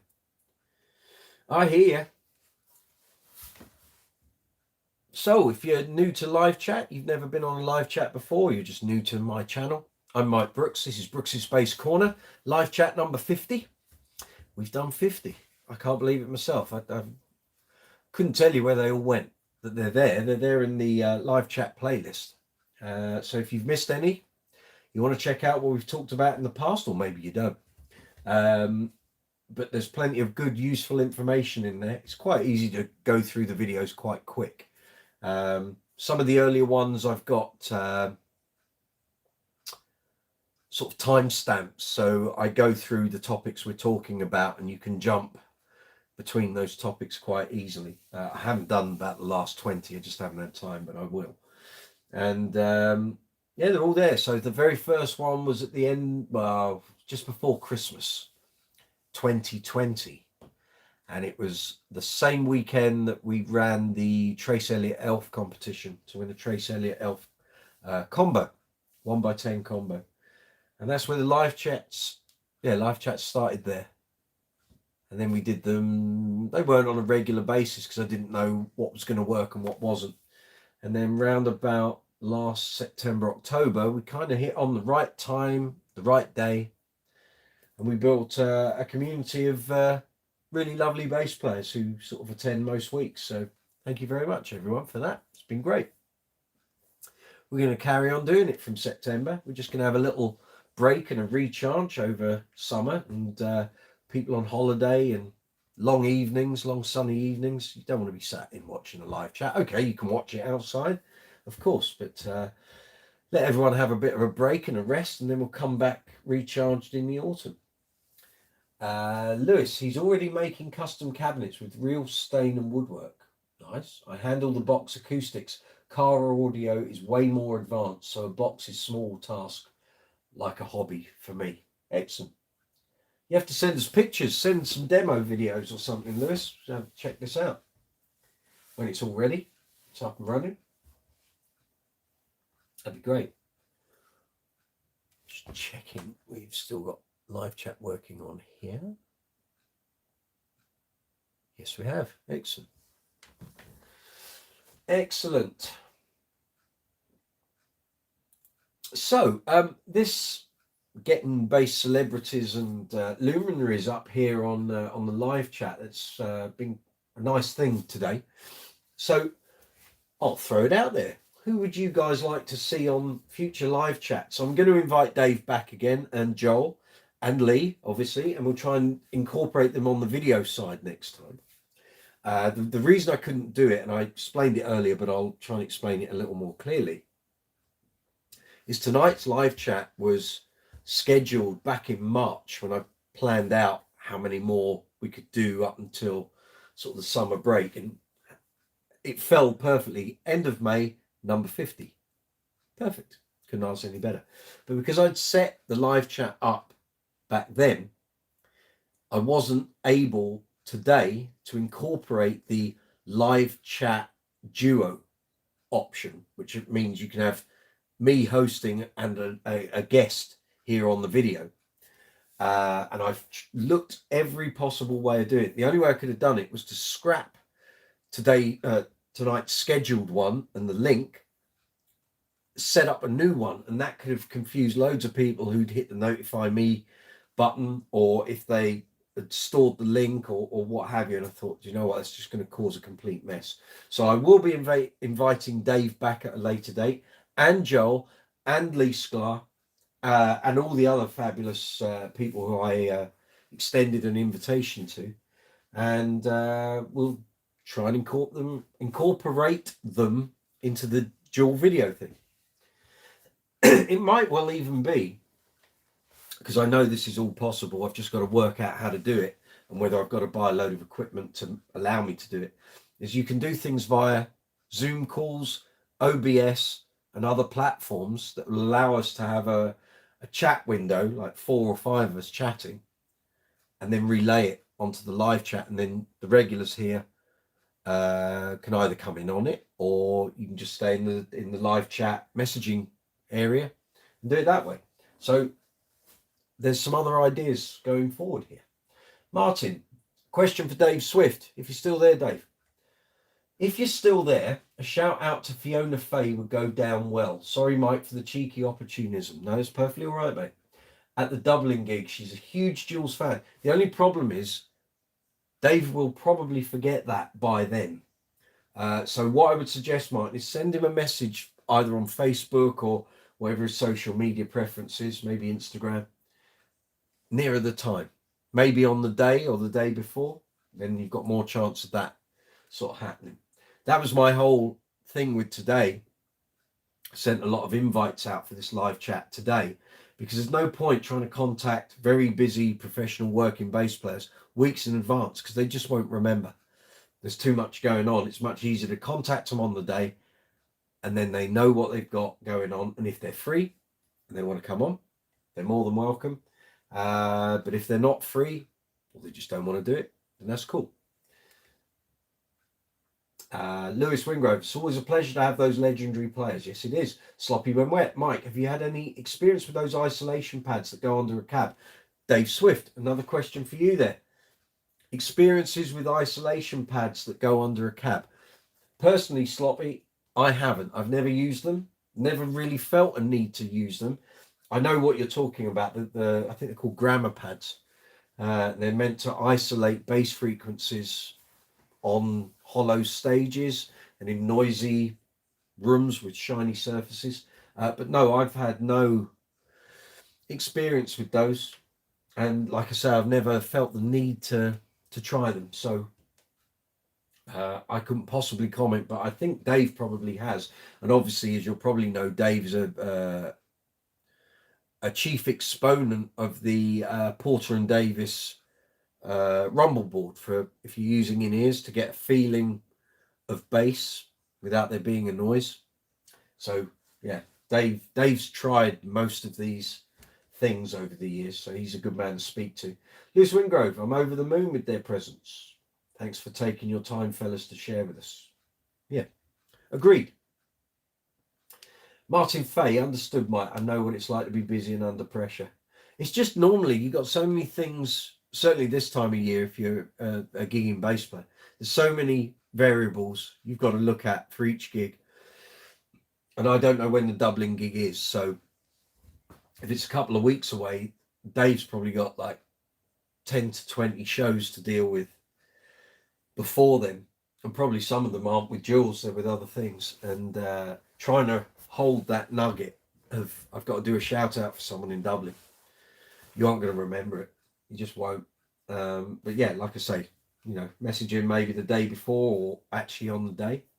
And you've probably got more chance of that one happening, I'd say. Lewis, the better benefits probably is more well suited for home enjoyment. I have all my speakers isolated in my home audio. Yeah, home is different to on a live stage, big time. Big time. And the stage can make a big difference. The amount of times I've been on stages that hollow underneath and basically the bass frequencies go down and out. And you can suddenly have a room filled with bass frequencies flying all over the place. And what you want to do is isolate it. That's the principle behind those pads. Some people swear by them, but I've never had any reason to use them, to be honest. So yeah, I couldn't comment because I'd be talking out of my hat. Yeah, that's what it would be like. Patrick Sweeney, I have one of the grammar pads which does seem to work well on hollow or box stages. There you go. That's what this live chat and this channel is all about. If I don't know the answer, one of the fine learned folks probably does.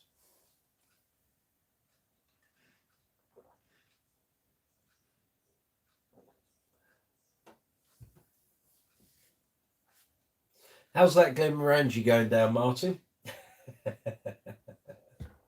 Very well, I'm sure. I think Dave may have disappeared. I think Joel disappeared as well. That's all cool, though. They may come back. Who knows?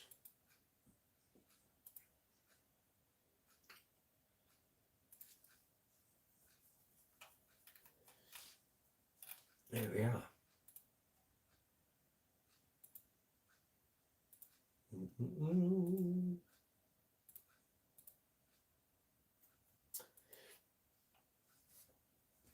Dave's there, I can see him. Right. Lewis Wingrove, I use Thunderstruck Thunder truck bushings and truck risers for pads. Skateboard parts are a cheap solution for rubber and nylon. Listen to him, he knows his stuff. Lewis used to work in car audio, so he knows a lot of this frequency stuff. Dave Swift, I have used Auralex grammar isolation pads in the past, but they weren't really a big game changer for me, particularly since I started using IEMs on my Porter & Davis KT vibrating platform. Love my IEMs, Dave. In the disco show band I play with these days, we're all on IEMs. There's no backline. And it's a revelation. I wish it could have been like that for the last 25 years. It just makes things so easy. Clarity. I have a little iPad with my mixer on. Wonderful. And doing festivals, it's so easy to set up without any backline. Pedal board down, XLR out to the sound desk, plug it in, tune the bass up, off we go. Easy. Martin Face, sweet as nectar, Mike. What are you drinking tonight? Well, I was on Diet Coke, but that's all gone. So I'm empty there. And now on the water. I'm very glamorous. I'm a cheap date, I tell you. Absolutely. So let me all know, those of you who've bought merchandise, how's it going? I hope all the garments are to your liking. I'm really pleased with all this stuff. It's like great. The t-shirts are fab. And I even wore the this one on Sunday doing the Wembley show. It's got to go in for washing tomorrow. I've only emptied the gig bag today. But yeah, the Ringer t-shirt. They're called Ringers because of the rings on there. It's the official style, apparently. They're called Ringer t-shirts. There we go. But no, I'm very pleased with all the merch. I really am. And I'll be taking full advantage of the 25% off on the 21st of June. I can tell you now. So I'll be buying some more samples. Dave Swift, on the Jules gig, I couldn't imagine not using IEMs anymore. On that road, going back to the old way of doing things, it does feel very archaic. I've had it this weekend where I've had gigs without IEMs, with IEMs, without IEMs. This week it will be one of each, and it is odd. It is odd. Great clarity, separation, and no ringing in my ears at the end of the gig. Correct. Mum, having a blonde moment. Where's Lee Sklar? He's in the studio, Mum. He's working on recording, but he was on early in this chat. So if you scroll to the top of the live chat, you'll see a few messages from him.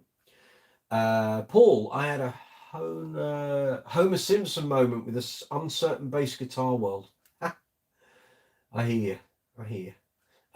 Lewis Wingrove, I'm looking at a 4K loss to have a rig that can keep up with my friend's equipment. And yes, after all that spent, I'll be rocking out with the combination rocket bass in my flat. That's a good amp though. That's a good combo, that Ampeg rocket.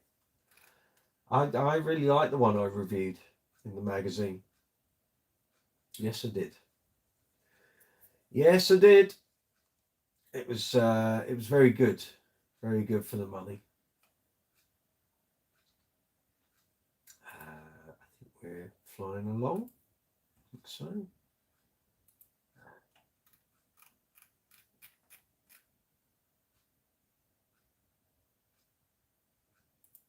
Here we are. Oh, let's pull that one back up there, Mike, and then you can see what's going on. Excellent. So yeah. So Dave Swift, how was your first live chat experience? We're not that daunting, really. We're quite a friendly bunch.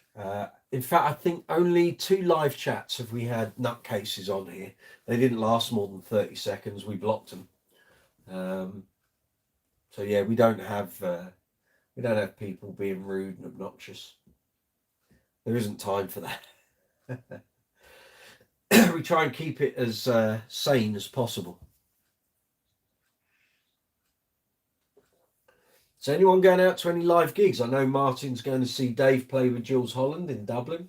I'm trying to think what dates I've got coming up. I don't think I've got any gigs at all, tickets wise. Went to see Duran Duran a couple of weeks ago. Wanted to go to the Young Gun Silver Fox gigs in September, but I'm already out on a gig. Unless my gig finishes early, and it's a festival gig, and we probably won't get the timings till closer. So I'm not even risking buying a ticket at the moment because chances are I wouldn't be able to go. Dave Swift, all good, mate. I just wish I could type faster. No, you're fine. You're fine. Lewis Wingrove, my ears like it over the Fender Rumble, which I consider a better combination, but went with my ears and saved the money. There you go. Martin Fay, Dave Swift, are there any artists you still wish to collaborate with as part of the big band? I've discovered so much good music as part of the later series. I have tickets for Jules, Blondie and Sting in June. You're a busy chap, Martin. See, I don't have any tickets for anything. Nothing really I want to desperately see, but I'm playing on so many festivals, the chances are I'll see a whole bunch of gigs that I hadn't sort of counted on seeing, and I'll probably really enjoy. So it should be good. Level 42 in the autumn, maybe, but again, have to see what dates I'm available for, because I think a lot of the gigs they're doing that I could go to, I'm actually gigging myself the same night, so that might not happen. We will see. We will see. I was toying with the possibility of going to New York to see probably Duran Duran at Madison Square Garden or Queen Madison Square Garden. But until I know my diary for a little later in the year, that's not necessarily going to be a thing yet. So we will see. Lewis Wingrove, my lucky bum of a friend got a free drum lesson from Clown of Slipknot from a new guitar teacher. Okay, he was stoked. Very good. Dave Swift, it's a question I'm asked often. Martin, I always say I'd love to play with Joni Mitchell. Need to get in quick with that one, Dave. Stevie Wonder, of course. Yeah. And Kate Bush. Yeah. Any chance of her being on later anytime soon, Dave? I'm sure Jules Holland would love to have her on there. Lewis Wingrove, they told him you should focus on drums rather than guitar. Patrick Sweeney, although I use IEMs, the Auralex helps front a house in small venues on dodgy stages. It's dodgy stages, isn't it? Interestingly, our drummer uses the Porter and Davis drum version. The butt kicker. Yes, indeed. That would be nice, Mike. Yes. Yeah. Yeah. Joni Mitchell. Yeah. Got to move quick on that. I mean, she was very ill a couple of years ago. And how long have we got? You don't know, do you? So,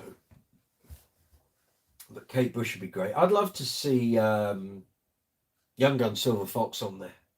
I think it would so fit in with the later ethos. They're a great band. If you don't know who I'm talking about, Dave, check them out. Young Gun Silver Fox. They're like the best combination of late 70s through to mid 80s West Coast yacht rock. And I say rock, and it is rock, but it isn't. It's like Michael McDonald meets Doobie Brothers, meets Earth, Wind and Fire, meets Toto, meets George Benson, just so much. Kenny Loggins, all of that kind of thing. They're just great. Amazing band. Amazing band. Paul, again, I had another Homer Simpson comment moment. My bad. Don't worry, mate. It's all good. It's all good. Don't need to say sorry on here. Patrick Sweeney went to see Hot House Flowers a couple of weeks ago. Wow. Okay. Where were they, Patrick?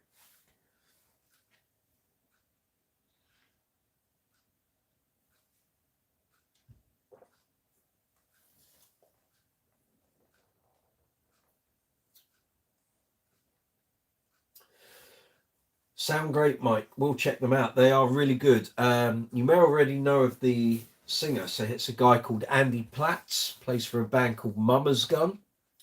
Then the guitarist is called Sean Lee. And recording wise, it's the two of them and various people that they bring in. So Andy does keys, vocals, bit of bass, bit of guitar, bit of drums, bit of everything. Sean does drums, guitar, bit of bass, bit of keys, bit of everything. Then live, they have a bass player called David Page, who's outstanding, currently playing with the Pretenders, who just so happen to be supporting Guns N' Roses on a lot of the UK and European shows. And the drummer is Adi Meehan, who's the brother of Jerry Meehan,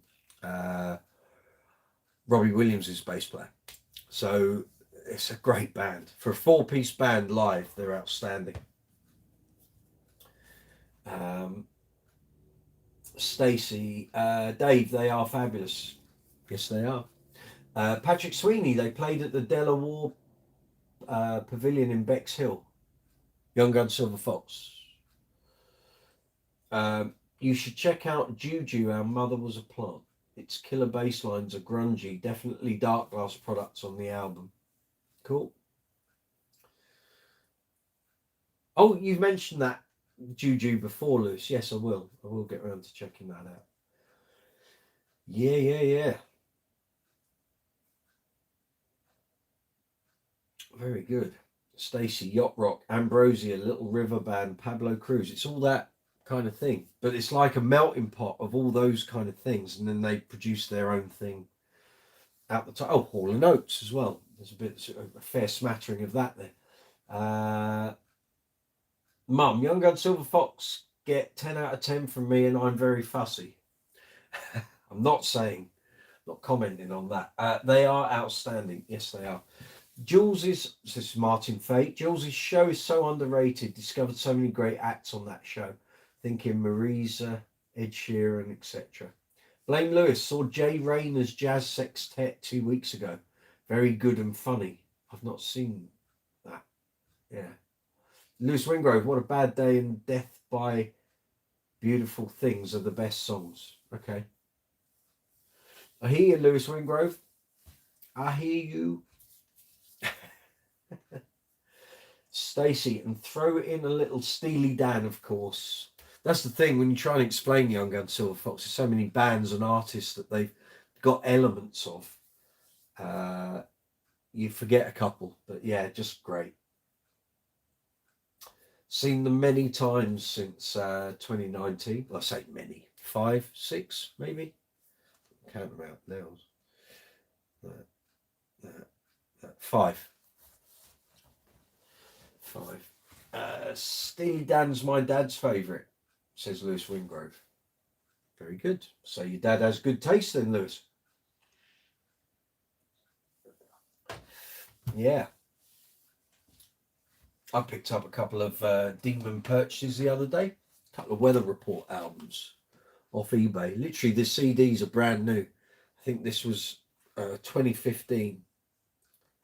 Yeah, 2015 that Sony did these reissues of a couple of Weather Report albums, Procession and Domino Theory. Outstanding. A little bit different from the famous Weather Report albums, but still excellent. Stacey, all the notes influence too, absolutely. Yeah. Lewis Wingrove, Tool is the best show you've seen. How'd you rate those WoW bases, Lewis? Martin Fay, Stacey is tuned in. She is. I informed her about Young Gun Silver Fox. And yeah. But they are great. They are. Evening, Sean, Andy. You won't be watching, but I'll say hello anyway.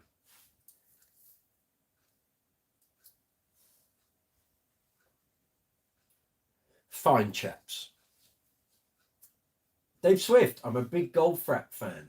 Very good. We had Alison on Jules' TV and Radio 2 shows years ago. I believe she now has a solo career. Yes, she does. I've seen advertising for her. Looking forward to hearing what she's doing. Absolutely. I saw Jake Shears, lead singer of Scissor Sisters, a couple of weeks ago. He was a support act for Duran Duran. His new album is going to be fabulous. If you like Scissor Sisters, obviously he's the voice of it. But he's kind of taken kind of their thing and done something different with it. Really good. The new material I heard was great. Patrick Sweeney, hoping to go and see Deacon Blue on their upcoming tour, and obviously Level 42 if I'm not gigging. Yeah. I hear you, Patrick Sweeney. If Mark King had come on, you could have had a chat with him about it, but Mark wasn't up for attending, unfortunately.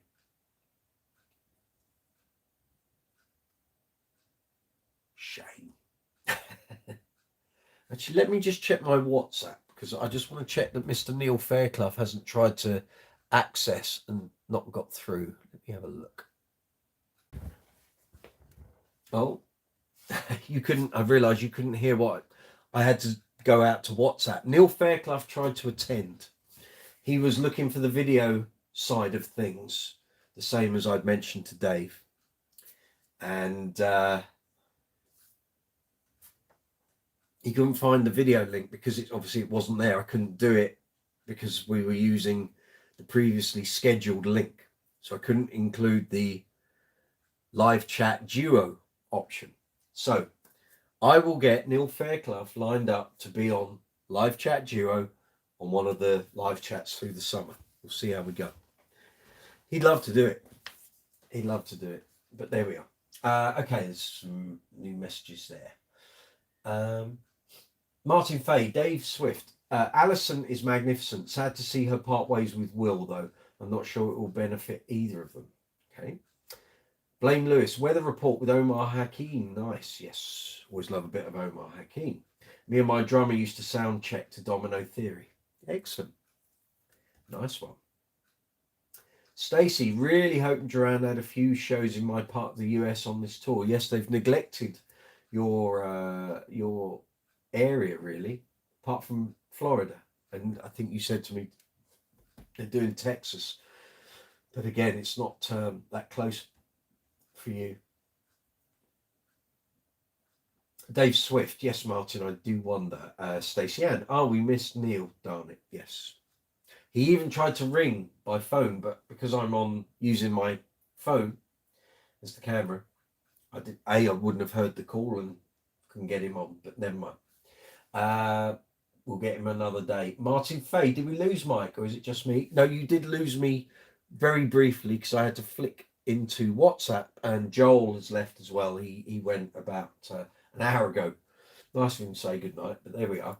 I think he thought by messaging me on WhatsApp I'd see that, but yeah, this is the joy of when you use a separate camera, you can then use your phone if you need external communications.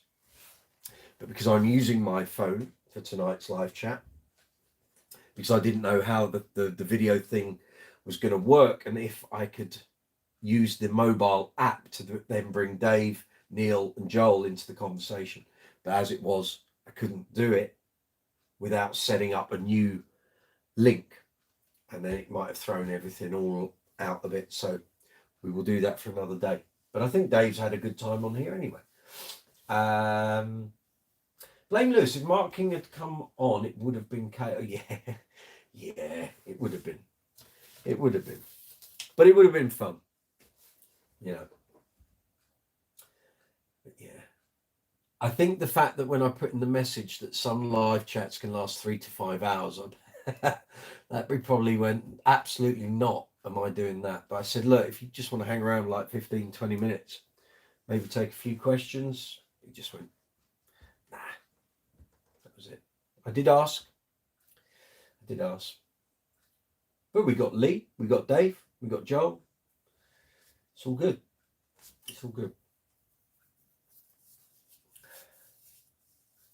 So yes, here on the channel, so I've rattled off a bunch of videos that will be appearing. There will also be, I'm going to try and crack on with this over the weekend. I've got the next installments of the bass string experiment to do. So the next one will be gigs 15 to 29. I don't think so. That'd be like 4 hours long. 15 to 19, 20 to 24, 25 to 29. Then we got 30 to 34. And by Friday, I'll be able to do 35 to 39. So there's going to be a whole load of videos for those to go up. The footage are all here. I've just got to assemble it and try and make it into a coherent, entertaining, potentially educative video series. So if you don't know what I'm talking about, I put a set of rotor sound round wound swing bass 66 strings on my Status Empathy last July. They're still going, and the basis of the series, see how long those strings would last. And at the moment, none of them have snapped. Tuning stability is still there. The E and the A are dying off, as you would kind of expect, but the D and G are still quite punchy. So there are 14 videos already here on the channel, gigs 1 to 14. And then what I said was when we hit gig 15, and I'd done, I think, up to like 24, the strings weren't changing that much gig by gig. It was more over like 5 or 6, 7, 8 gigs that you'd suddenly notice a bit of a change. So rather than keep making videos and saying the same thing in the conclusion, it probably makes more sense for me to bundle them together in groups of 5. So that's the way those videos are going to go now. So you've got the first 14, and then it will be a video with 15 to 19, 20 to 24, 25 to 29, 30 to 34, 34 to 39. And then by the end of this weekend, we'll have done 40 gigs with that one set of strings. Round wounds, no less. Paul from Glasgow, exactly. I think it will happen sooner than later. Very good. Dave Swift. So wish I'd seen Jacko with Weather Report live. Yeah, imagine that. First time I'd heard him, and the band was on the album Night Passage. Love that album. And the first time I saw Weather Report live was at the Birmingham Odeon with Victor Bailey. That's no mean gig to have been at either. Love a bit of Victor Bailey. The loudest band, Lewis, the loudest band was the support act for Core Agony. Cullum type, well played and totally sucked. Song titles were a run on sentences the fans were hurling pennies that I supplied. So you didn't like them then, Lewis? I'll take from that. Dave Swift, Victor Bailey was of course superb, but always wish I'd seen Jacko live at least once. I hear you. Blame Lewis. Night Passage is my favourite Jacko album, Dave. Port of Entry solo is as good as Havana, I always thought. Yeah, maybe. Patrick Sweeney, we all wish we'd seen Jacko, Dave. Taken far too young. Absolutely. Lewis, after I missed 3 times I wanted value for my money, I hooked up the great arm in front of me. Concerts are great. Concerts are great. Lockdown proves that. Because we couldn't get out and go to any or play any. So, yeah. I'll second that. Absolutely.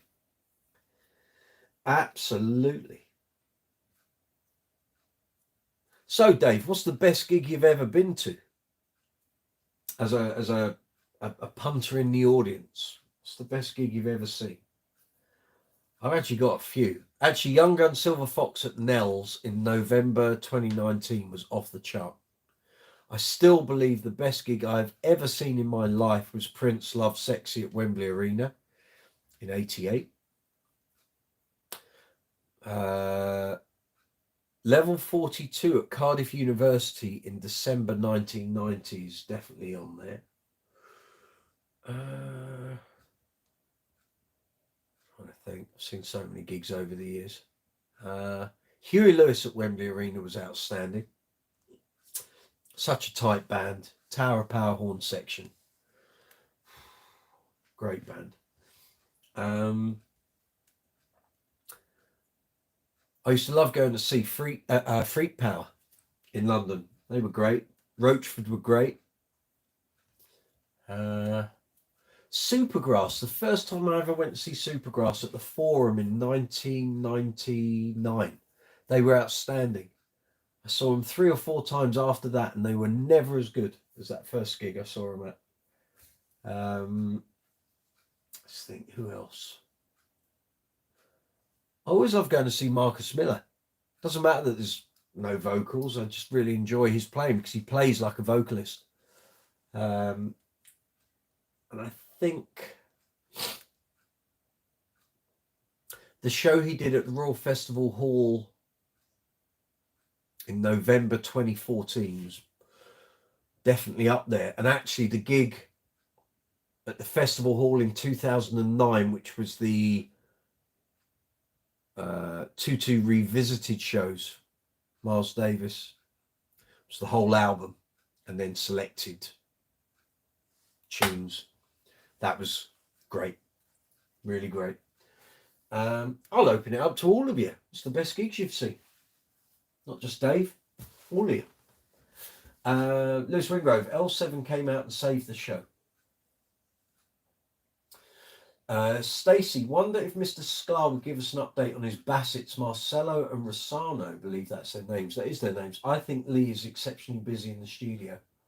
Or he's just having a good meal or something. But I'll try and get him on for another live chat at some point. Blame Lewis. Mark King's story about being pelted with coins supporting the police was hilarious. Yeah, I don't think I've ever done. No, I have. I have been thrown something while I was on stage. I was doing a gig with a band called Planet of Women back in 2005. I was just standing for the bass player. He was away, and we were supporting Thunder, which is no mean feat. We were playing Bristol O2, and I was using my status empathy and I turned the LEDs on, which probably wasn't the greatest idea, but the lighting because we were the support band, wasn't great where I was standing. There was black graphite neck, very hard to see anything without the LEDs on there. I turned them on and some guy lobbed a full pint of lager at me in a plastic mug. And thankfully I saw it incoming and I just stood to one side and let it hit the back. But it was like, cheers for that, mate. I really needed that. I'm sure it doesn't fit in with your ethos of melodic rock, but I really needed those lights on because I can't see anything because the lighting's average. And there we go. Other than that, I don't think I've ever had... Oh no, tell a lie. We did... When I used to be in the glam rock tribute band, we were doing a gig at Clapham Grand, and when we did the Christmas tours, we'd have a Santa, what do you call it, stocking with sweets. And during sort of the little acoustic-y section in the middle, we throw the sweets out to the audience. Christmas sweets, chocolate and all that. We were doing a gig and they started flying straight back. I remember the guitarist, Paul Guerin, who's in the Choir Boys, done a million things. I remember shouting, incoming! All these boiled sweets flying at us. It's like, talk about ungrateful, but there we go. Martin Fay, I've lost the stream, folks. Hopefully it's just me and the rest of you can still participate. Happy 50th, Mike. Not birthday, that was last year. And look forward to the June stream. Cheers, Martin. Take it easy, my friend. Lewis, War is Gods of War, a comical heavy metal band dressed up, X-rated space aliens with dress up with crazy stage show. Very awesome show. This is stuff in America, I think, Lewis. I don't know who they are. If anyone knows what Lewis is referring to. Dave Swift, seeing Earth, Wind and Fire, one of my favourite bands of all time, at Birmingham NEC in the early 80s. I bet that was good. And seeing Stevie Wonder at the O2 on your doorstep many years ago was glorious too. Excellent. Patrick Sweeney, the same Prince gig for me, Mike. I was there. Santana at Wembley Arena. Okay. At level 42 at Tunbridge Wells, 1980. Patrick, you lucky man. Such a game changer for me. I had to keep picking my jaw up off the floor. Yeah, I bet. Because I've got bootlegs from around that time. I haven't got the Tunbridge Wells show, I don't think. 2 seconds, I'll check. Let me check there.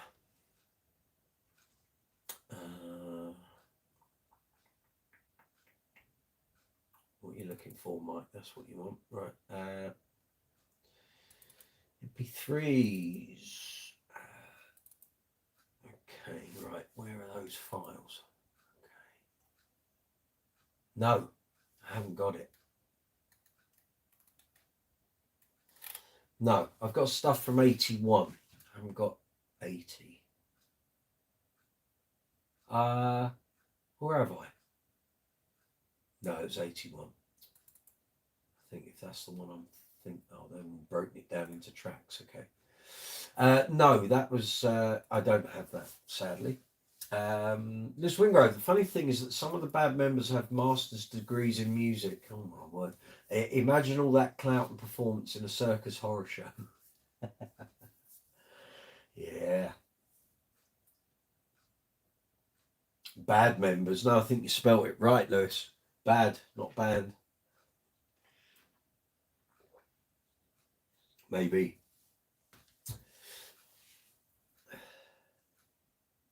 So, new bases, Dave. Ibanez. What you got? What's coming through? Any new signature models, maybe? Or maybe anything else in your extensive collection?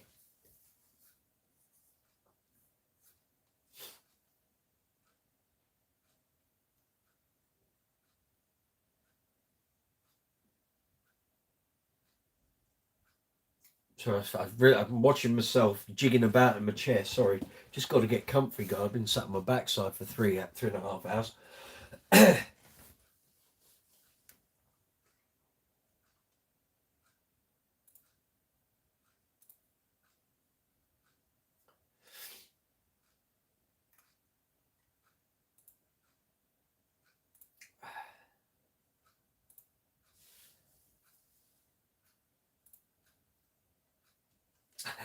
It's all right, Lewis. Don't need to have the sad face. It's fine.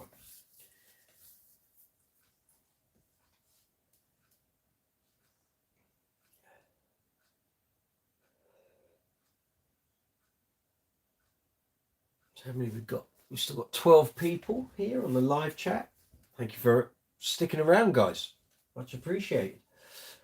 Blame Lewis. Seeing Sting on the Dream of the Blue Turtles tour from 85 was your best ever gig. Branford Marsalis was phenomenal. That was a good tour. The Bring on the Night video, DVD, take your pick. Yeah, really good. And that was kind of the warm-up show. So I bet by the time they got into that tour was, those shows were probably firing on all cylinders. Yeah, good band. A really good band.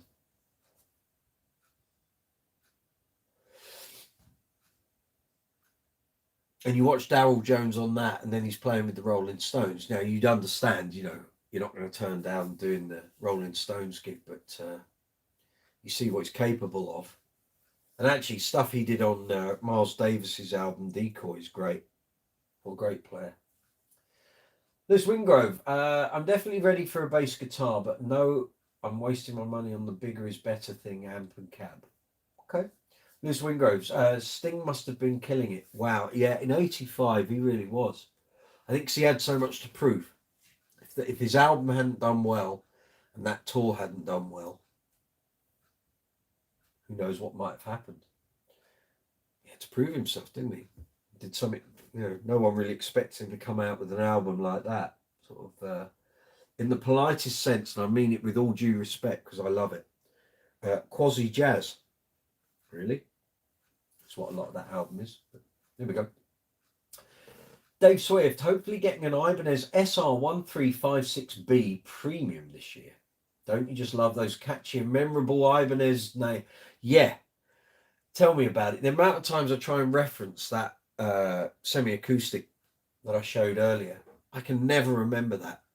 It goes totally out of my mind. There's video. I even have to come back into my content here on YouTube to see what the name is, and it catches you out. They don't go for catchy names. They go for sort of range numbers, don't they?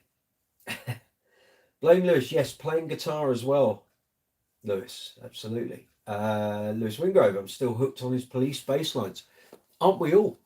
I mean, talk about a canon of, a canon of hits and sort of seminal works. Sorry, just I've had a weekend of being frozen and aircon, and the old sinuses have decided they want to run a bit. Sorry, apologies, guys.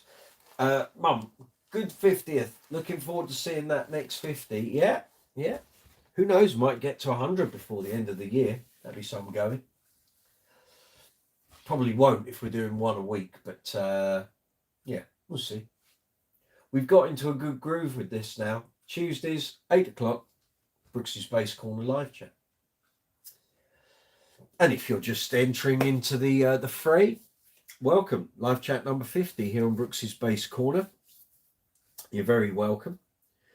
If you're watching this after the event, you can still communicate. So the live chat window will be closed, but you can still send comments. As soon as you send a comment, I get a notification from YouTube and I'll reply and respond. I know a lot of bass playing friends who listen to the live chats as podcasts in their cars on their way back from gigs at weekends. So if you're one of those, thanks for coming on board. Lewis, every breath you take. Come on, man. The bass is my favourite part. I don't know. Andy Summers is fairly good with the. Well, let's be good. Possibly the most perfect trio ever, maybe. Although some people would argue Cream might be that, but yeah. There's something about doing a trio. I played in one for many years. It just affords, although you're kind of restricted in what you can do bass-wise, it actually gives you a whole load of freedom. And sometimes, like in a covers situation, you can't copy the bass line as it is on the record. You actually kind of have to, it's not a case of being clever. You got to get the rudiment essentials. And then depending what your guitar player is doing, or whether you've got extra tracks, backing tracks, what have you, that can make a big difference as to how you approach what you're going to do. Patrick Sweeney, someone somewhere in the Ibanez office is thinking long and hard about memorable bass model names. No, never. Absolutely never. I used to hate doing, I love doing bass reviews of Ibanez basses, but when we used to do the mag, there was one I did that was two basses together. 2 seconds, I'll tell you what it was.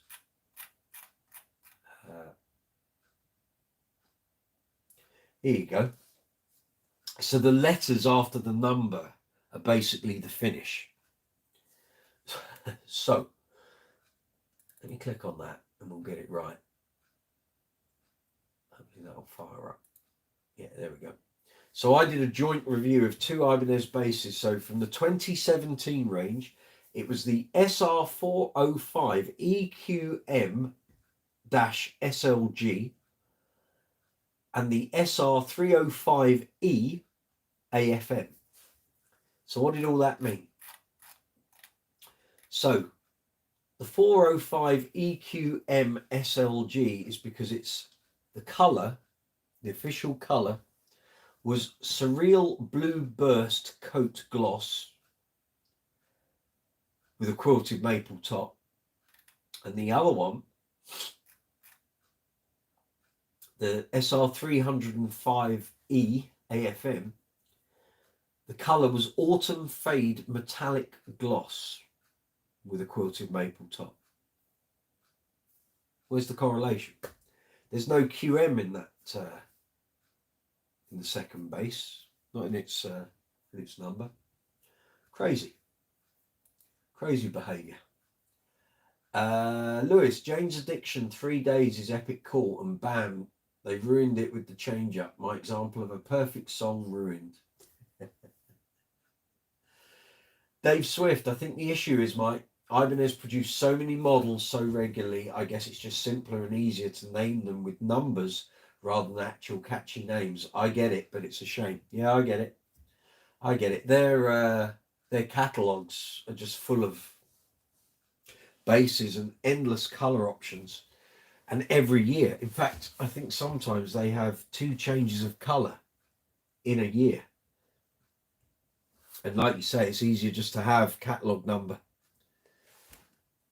and letters for the finish. That's kind of what works for them. Lewis, damn fine example. Blame Lewis. Very good. Patrick Sweeney, Sting is the king of understated but perfect bassline. I agree. Maybe it had something to do with the fact that he had to sing the lead vocal over the top. Maybe. Although he can play complicated stuff. I've heard plenty of live recordings where he plays some tricky old bass lines and he sings them fine.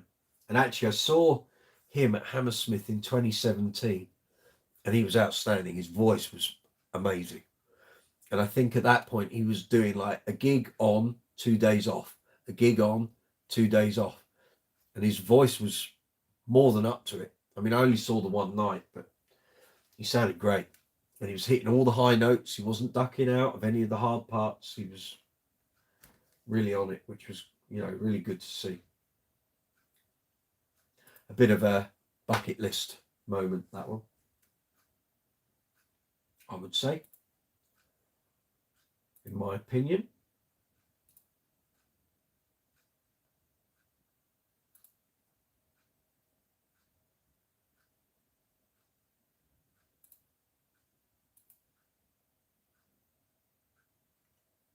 Okay.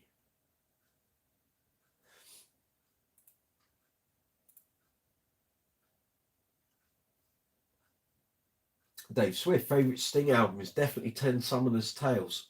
Do you know what? I have a real problem picking a favourite Sting solo album because there's a couple of tracks on the Soul Cages that I absolutely love, but the whole album is quite depressing because he wrote it after his dad died.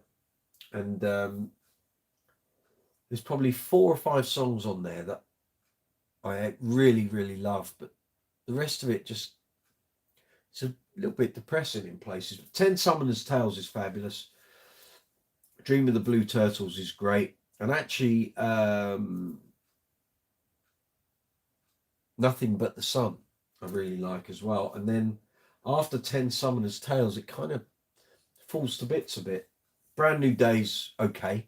But again, there's a couple of tracks on there I've got not for me. And then there was the album between those two from 96, 97. I can say Mercury Rising, I think that was. Not that fussed about that one either. And then after Brand New Day, he's not really done much that kind of excited me, really. Patrick Sweeney, great choice, Dave. Got Played to Death by Us on Long Journeys. It's a long album because it's CD when, that was the thing by that point. And he kind of fills that CD. I think it's 74, 75 minutes, 74 it would be. Yeah, what do you think of the latest album? I haven't heard it, actually. I haven't bought Sting album in quite a while. Liz Wingrove, I've seen dozens of punk artists, metal, goth, industrial, my favourite. Never know what you get there. And some mainstream bands, can't believe Depeche Mode is ranking 4th in my opinion. Martin Fay, I love Brand New Day. Desert Rose is a classic track. I love Brand New Day.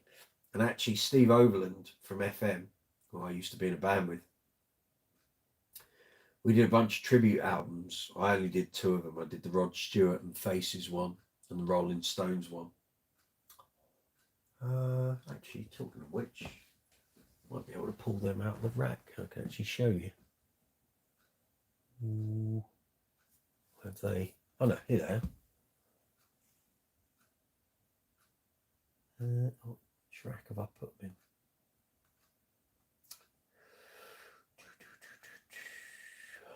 I'm missing that one.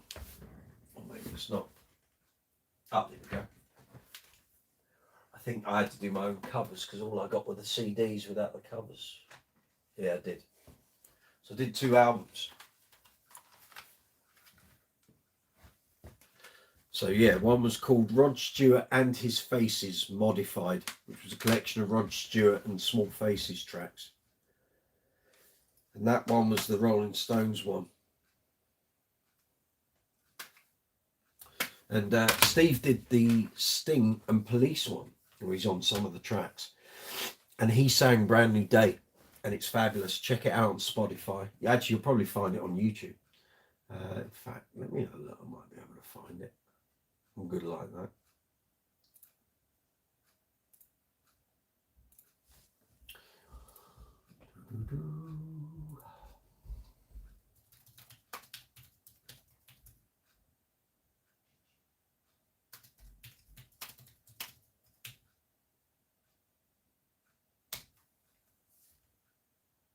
Aha. I think I found it.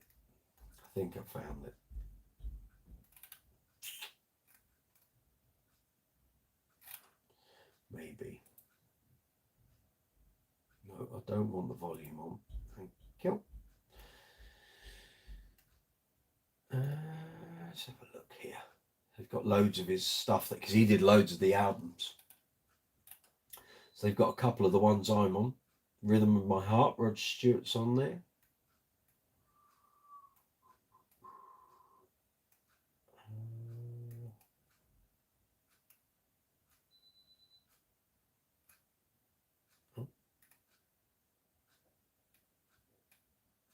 Oh, Maggie May. He did a good version of that.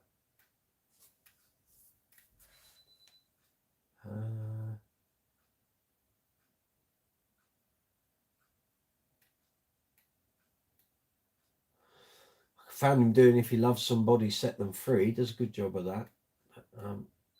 Here we go. There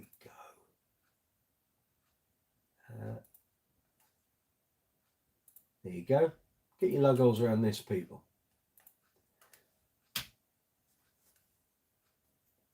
He can sing a bit. I'll assure you of that. I know, I used to stand next to him on stage.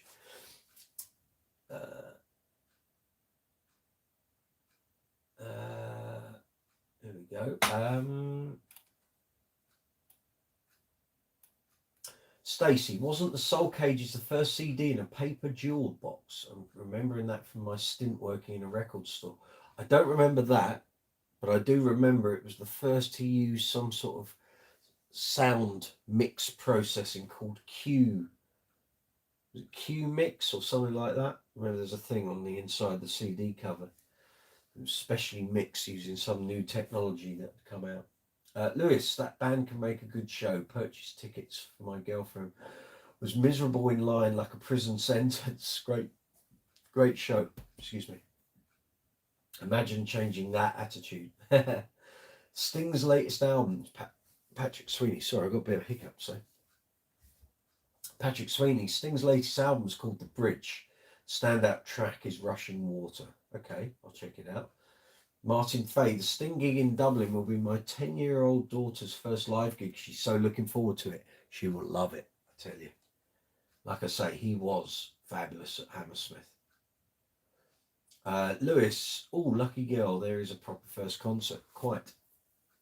Dave Swift played bass with Sting on Jules' first Hootenanny New Year's Eve TV show in '93. Dave, 30 years, my friend. Well done. He was on bass guitar and I was on double bass. Cool. We did Walking on the Moon and Nothing About Me. There you go. Bass legends.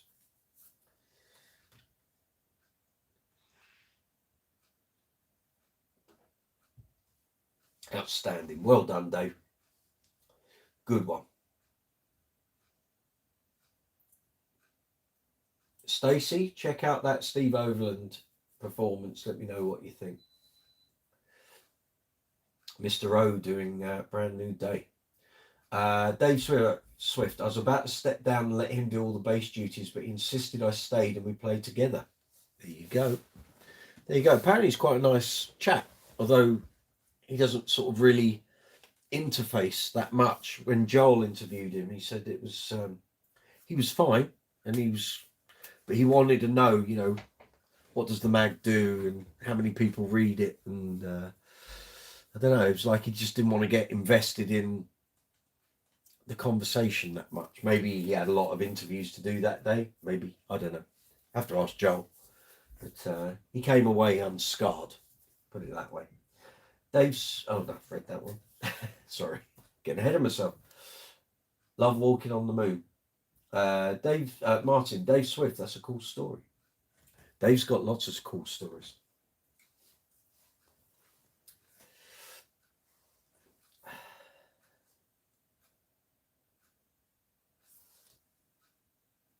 Double bass is twice as good, twice the fun.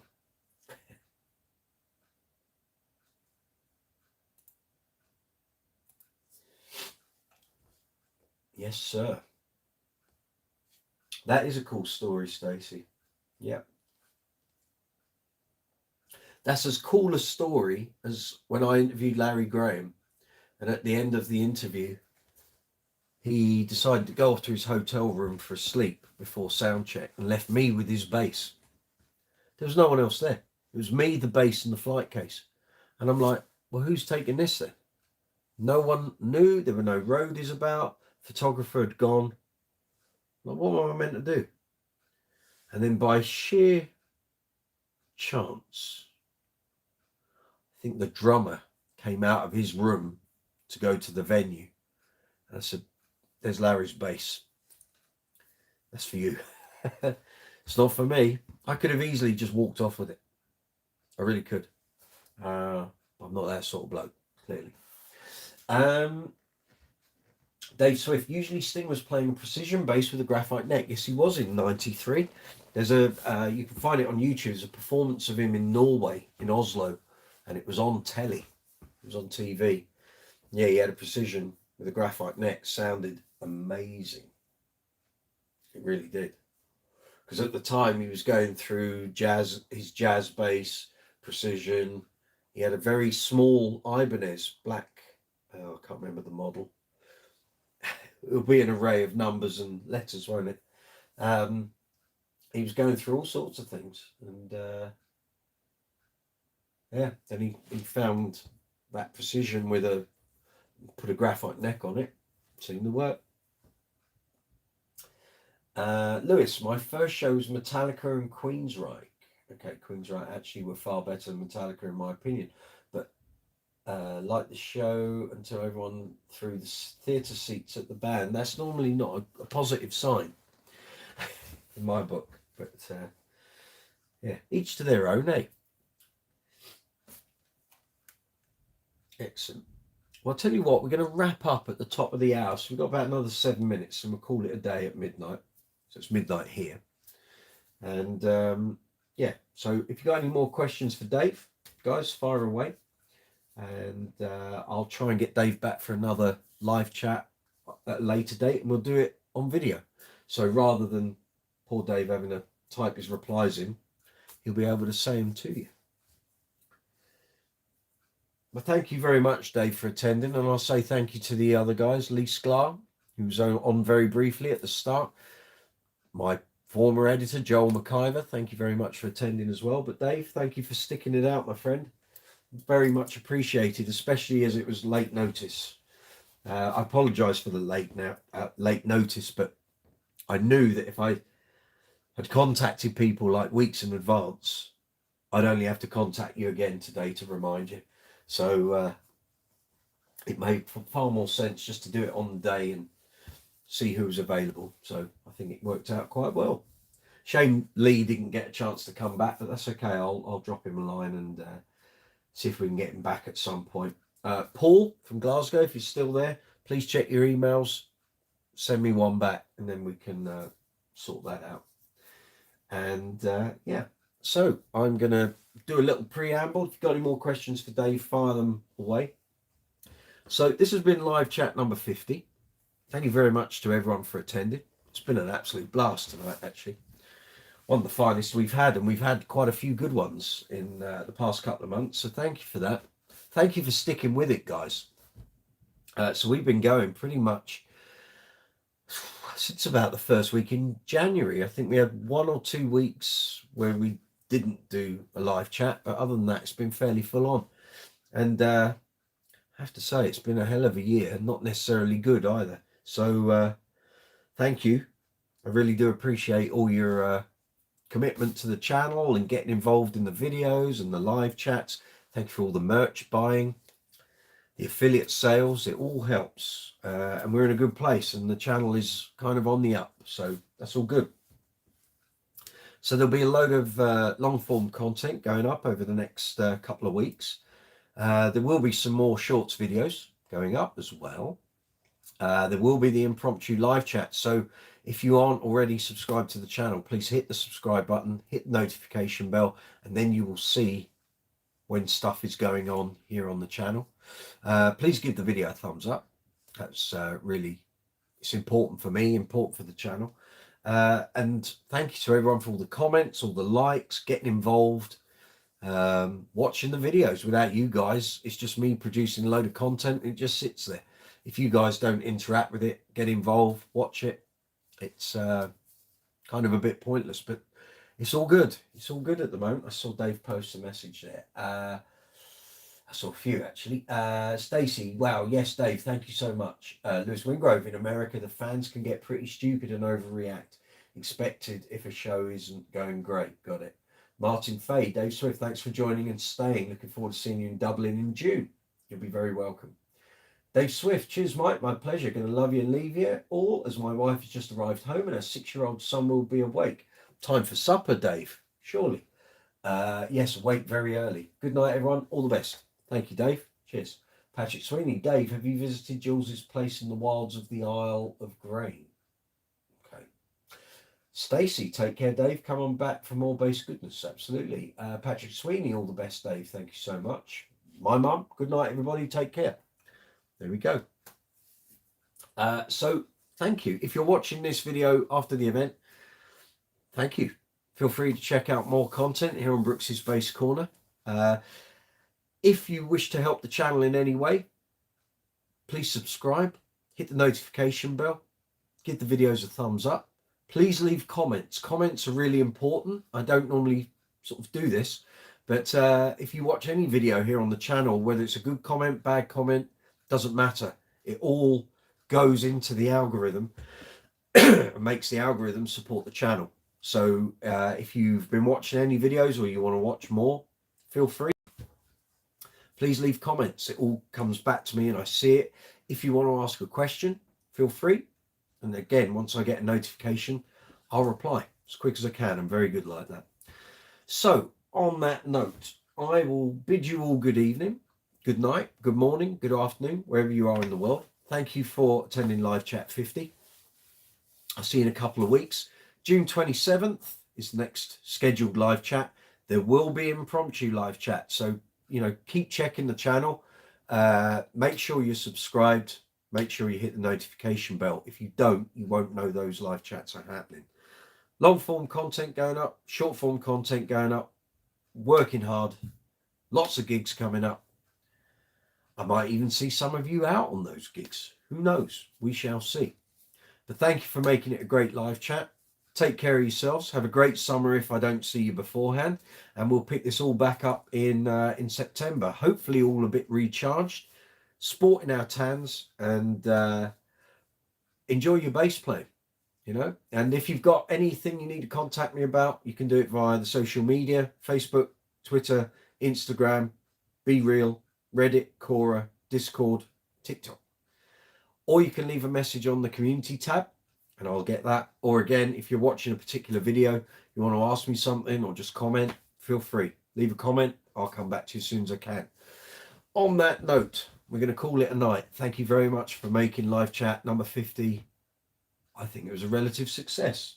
I hope you guys did too. I'll see you soon. Take it easy. All the best.